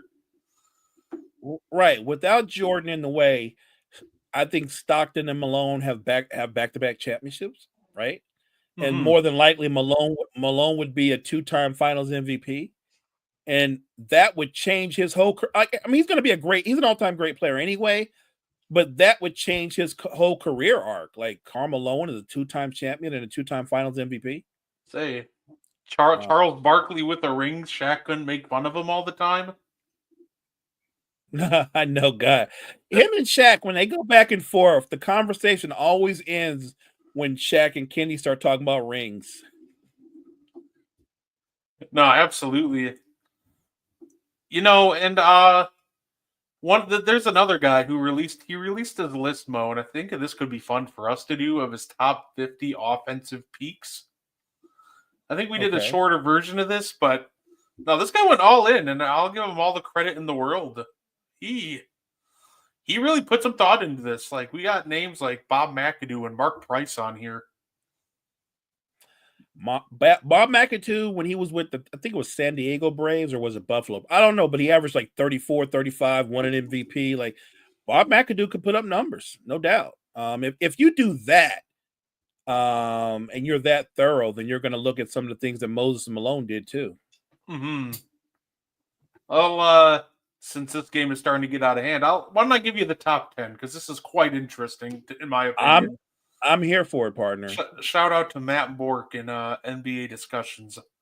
At number 10, he has 65 to 66 Jerry West. At 9, he has 64-65 Oscar Robertson. Robertson. At 8, we have 86-87 Larry Bird. At 7, we have 2000 to 2001 Shaquille O'Neal. At 6, we have 06-07 Steve Nash. At 5, we have 89-90 Magic Johnson. At 4, 17-18 LeBron James. At 3, 16-17 Steph Curry. At number 2, 90-91 Michael Jordan. And at number 1, 2023 to 2024 Nikola Jokic. I just off the top of my head, I don't have a problem with that list at all. I don't. I don't. That's a pretty. I mean, I guess we can sit here and pick it apart, but I think it's a pretty strong list. Yeah, no, absolutely, and that was a phenomenal block by Giannis. Yeah, no, absolutely. I thought that too, and honestly, to even have the gall, to even have like almost the bravery to like put that on an online forum where everybody's gonna pick it apart and nitpick it, I give him all the credit in the world for. But you can tell he did the research. Honestly, Brett, we should give him his flowers just for the fact that he had the courage to put that online where they're going to destroy that and go, what are you talking about? 64, whatever, Jerry West. Those guys were plumbers, right? You know what I mean? Like, I can hear the whining and complaining. Like, you forget how great a player Jerry West was, how great a player Oscar Robertson was. Like, the man almost averaged a triple-double for his career. Like, that's how great a player he was. No, absolutely. I'm actually shocked that I didn't hear Wilt's name called. He has Wilt Chamberlain at 25. Wow, that's the closest he has it. I'm not, I'm not trying to get into a debate over it. I'm just shocked that Wilt wouldn't be in the top 10 and that the closest he is 25. I mean, that's kind of odd for a guy that averaged 50 points a game for a season. I'm just saying. And the funny part is, and this is something I actually agree with, it's not even the 50-point season that's 25th. Because I think Wilt had much better seasons than his 50-point a game season. That's just the most notable. Just in terms of overall offensive impact. So the one at 25 is actually 66-67. When instead of averaging 50, that's when he averaged like 25, 25, and 8 assists. Okay. And he led that iconic 67-76ers team. Yes. Okay. So that's the version that he has, and I do agree that that's the best version of Wilt, in my opinion. 25. I will say he probably does deserve to get moved up a bit. Here are the names in front of him. At 24, 75-76, Bob McAdoo. At 23, 96-97, Penny Hardaway. At 22, he has 23-24, Luka. At 21, we have 74-75, Rick Barry. And at 20, we have 08-09, Chris Paul. Okay. Yeah, like some other names on here that are fun. At 18, he has Tiny Nate Archibald right in front of 17-18 James Harden. Yeah, Tiny won an MVP and averaged over 30-something points a game, so I get that. Yeah, and then right after Tiny at 18, you have 0203 Tracy McGrady at 17. At 16, you have 1617 Durant, 15 90 91 Chuck. 14, he has 09 2010 Wade, 13 07 08 Kobe, 12 77 78 Kareem, and at 11 2010 2011 Dirk Nowitzki. What was that on Kareem again? It was 70 what? He has 77 78 being the best 1 year season for Kareem. That's interesting because I'm pretty sure that I don't know what metric he's going on, because if I had to guess, again, I'm not looking, top of my head, I believe Kareem in those years, what did he average? 27 points, like 16 rebounds, maybe 4 assists, 3 or 4 blocks, which I'm not sneezing at that. Those are great numbers. But and he probably won an MVP that year too, but man, he's got to have a couple seasons where he did, like, I want to say he did over 30 and had 16 rebounds and 5 assists. Like, I'm not sure how those other years are better years, but again, whatever. It's all subjective. Because I still would say, if you're saying that 1 year that Wilt goes 25 and 25, that the best he gets is 25, I'm just listening to the numbers. If a man gives you 25 points and 25 rebounds, he's got to be ranked higher than 25. No, I definitely agree with that. I think Wilt should be higher. Congratulations, my GOAT, Darvin Ham, and Taurean Prince will remain undefeated in the NBA Cup Finals. This is true. Giannis just iced the game with that block. I want to give Gary Trent 3. Yeah, I want to give a congratulations out to your Milwaukee Bucks, Doc Rivers, Dame, Giannis. They got off to such a bad and sluggish start to turn around, and I'm, obviously this isn't the goal. The goal is to win the championship, but this is a big step on that path. And when you dismantle a team like the Thunder by 20 points, that's impressive. Yeah, no, absolutely. When we're talking about, and plus, with the in-season tournament, it's almost like you can kind of, to an extent, simulate, playoff pressure and see how these young guys would perform in like a playoff setting. Because that's kind of what this is, right? Like, you play a certain amount of games and you get into the Cup Finals. It's almost like a kind of a, it's not a perfect way, but it's almost like a little, it's like a fun way to see how well, maybe like an indicator on how these young guys will react to postseason ball. It is, but I just want to be a reminder to you. My team won the Cup last year too, and it didn't really bode. I hope your team has better success than my team had.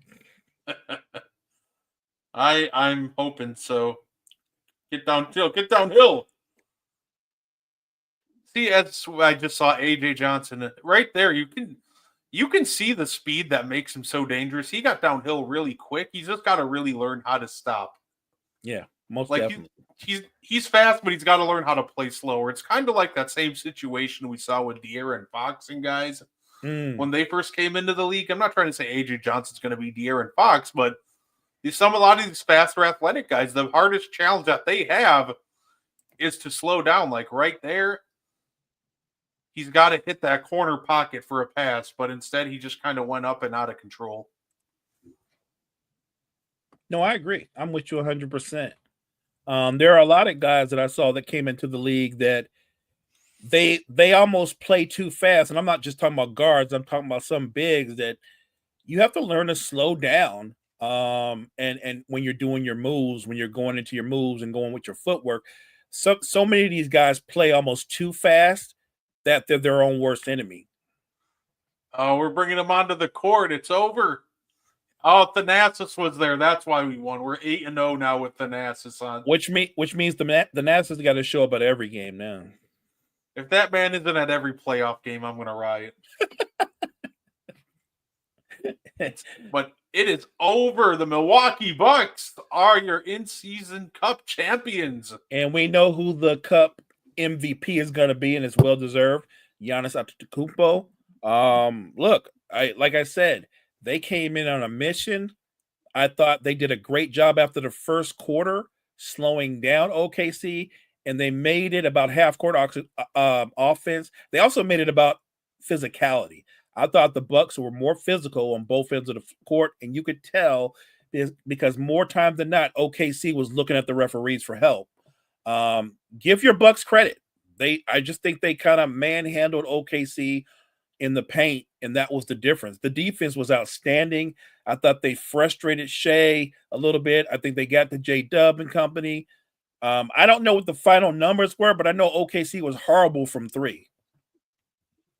Let's see. Yeah, it wasn't pretty. I think Isaiah Joe hit their third three of the five for 32. Ouch.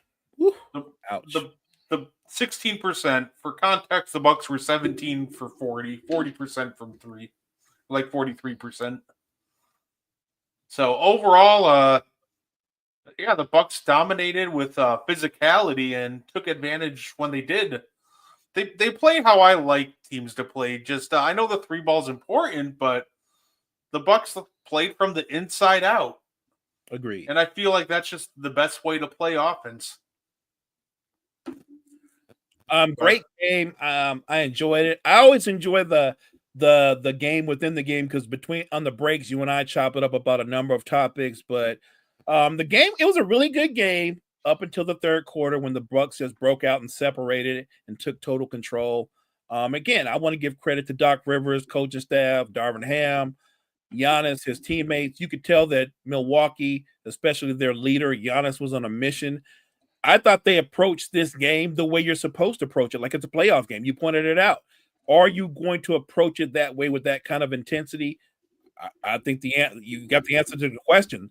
The Bucks came out, punched OKC in the nose, and I just think OKC never recovered. Yeah, you almost like you kind of mentioned it earlier. You almost saw the flaw of analytics in this game where that three ball wasn't falling, and they're just like, nope, we're going to keep shooting them, no matter how detrimental they are right now.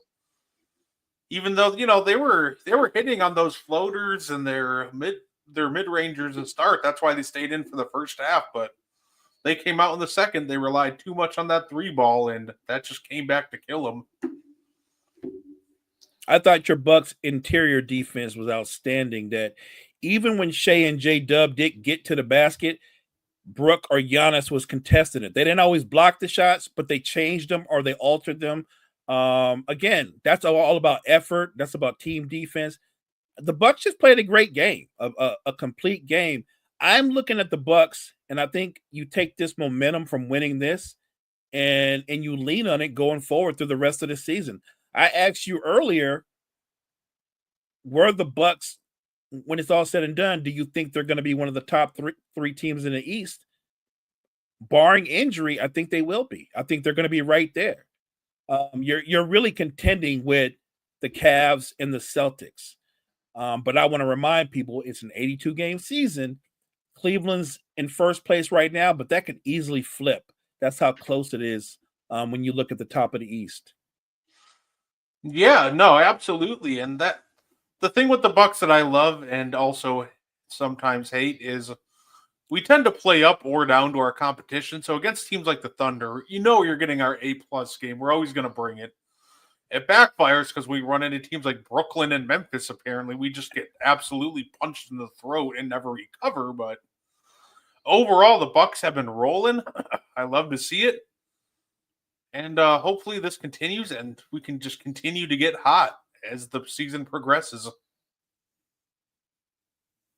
But yeah, I'd say, is there anything else you wanted to add, sir, before we get up on out of here? No, I just appreciate everybody else that joined us to check us out on this watch along. We love it, guys. We love all the commentary. Appreciate you guys so much. Make sure you guys check out all the great content we have at Wire to Wire Network. Chris and I will be on in the morning show at 9 a.m. Coffee and Sports in the morning. So appreciate you guys and have a good one.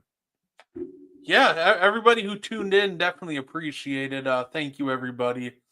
You can check check Chris and Mo out for the morning show. The next time you'll see us we'll be back Thursday. Like I said, it's a rare week. We decided to do and one tonight for the in-season cup. we'll be doing Meaty Boys on Thursday. So if you want to hear all about wrestling, definitely check us out on Thursday. You can check me out right before that too on Sideline to Sideline. So with that being said, thanks again everybody for tuning in, and I hope you guys enjoy the rest of your night. Thank you for tuning in to the And One podcast. If you like our content, you can find more on the Wire to Wire Podcast Network on YouTube, Facebook, and Spotify. Want more And One? Find it on Wire to Wire. Like and share our Facebook page and join the And One Discord. Grab the link to join from our Facebook. Thank you for tuning in and have a wonderful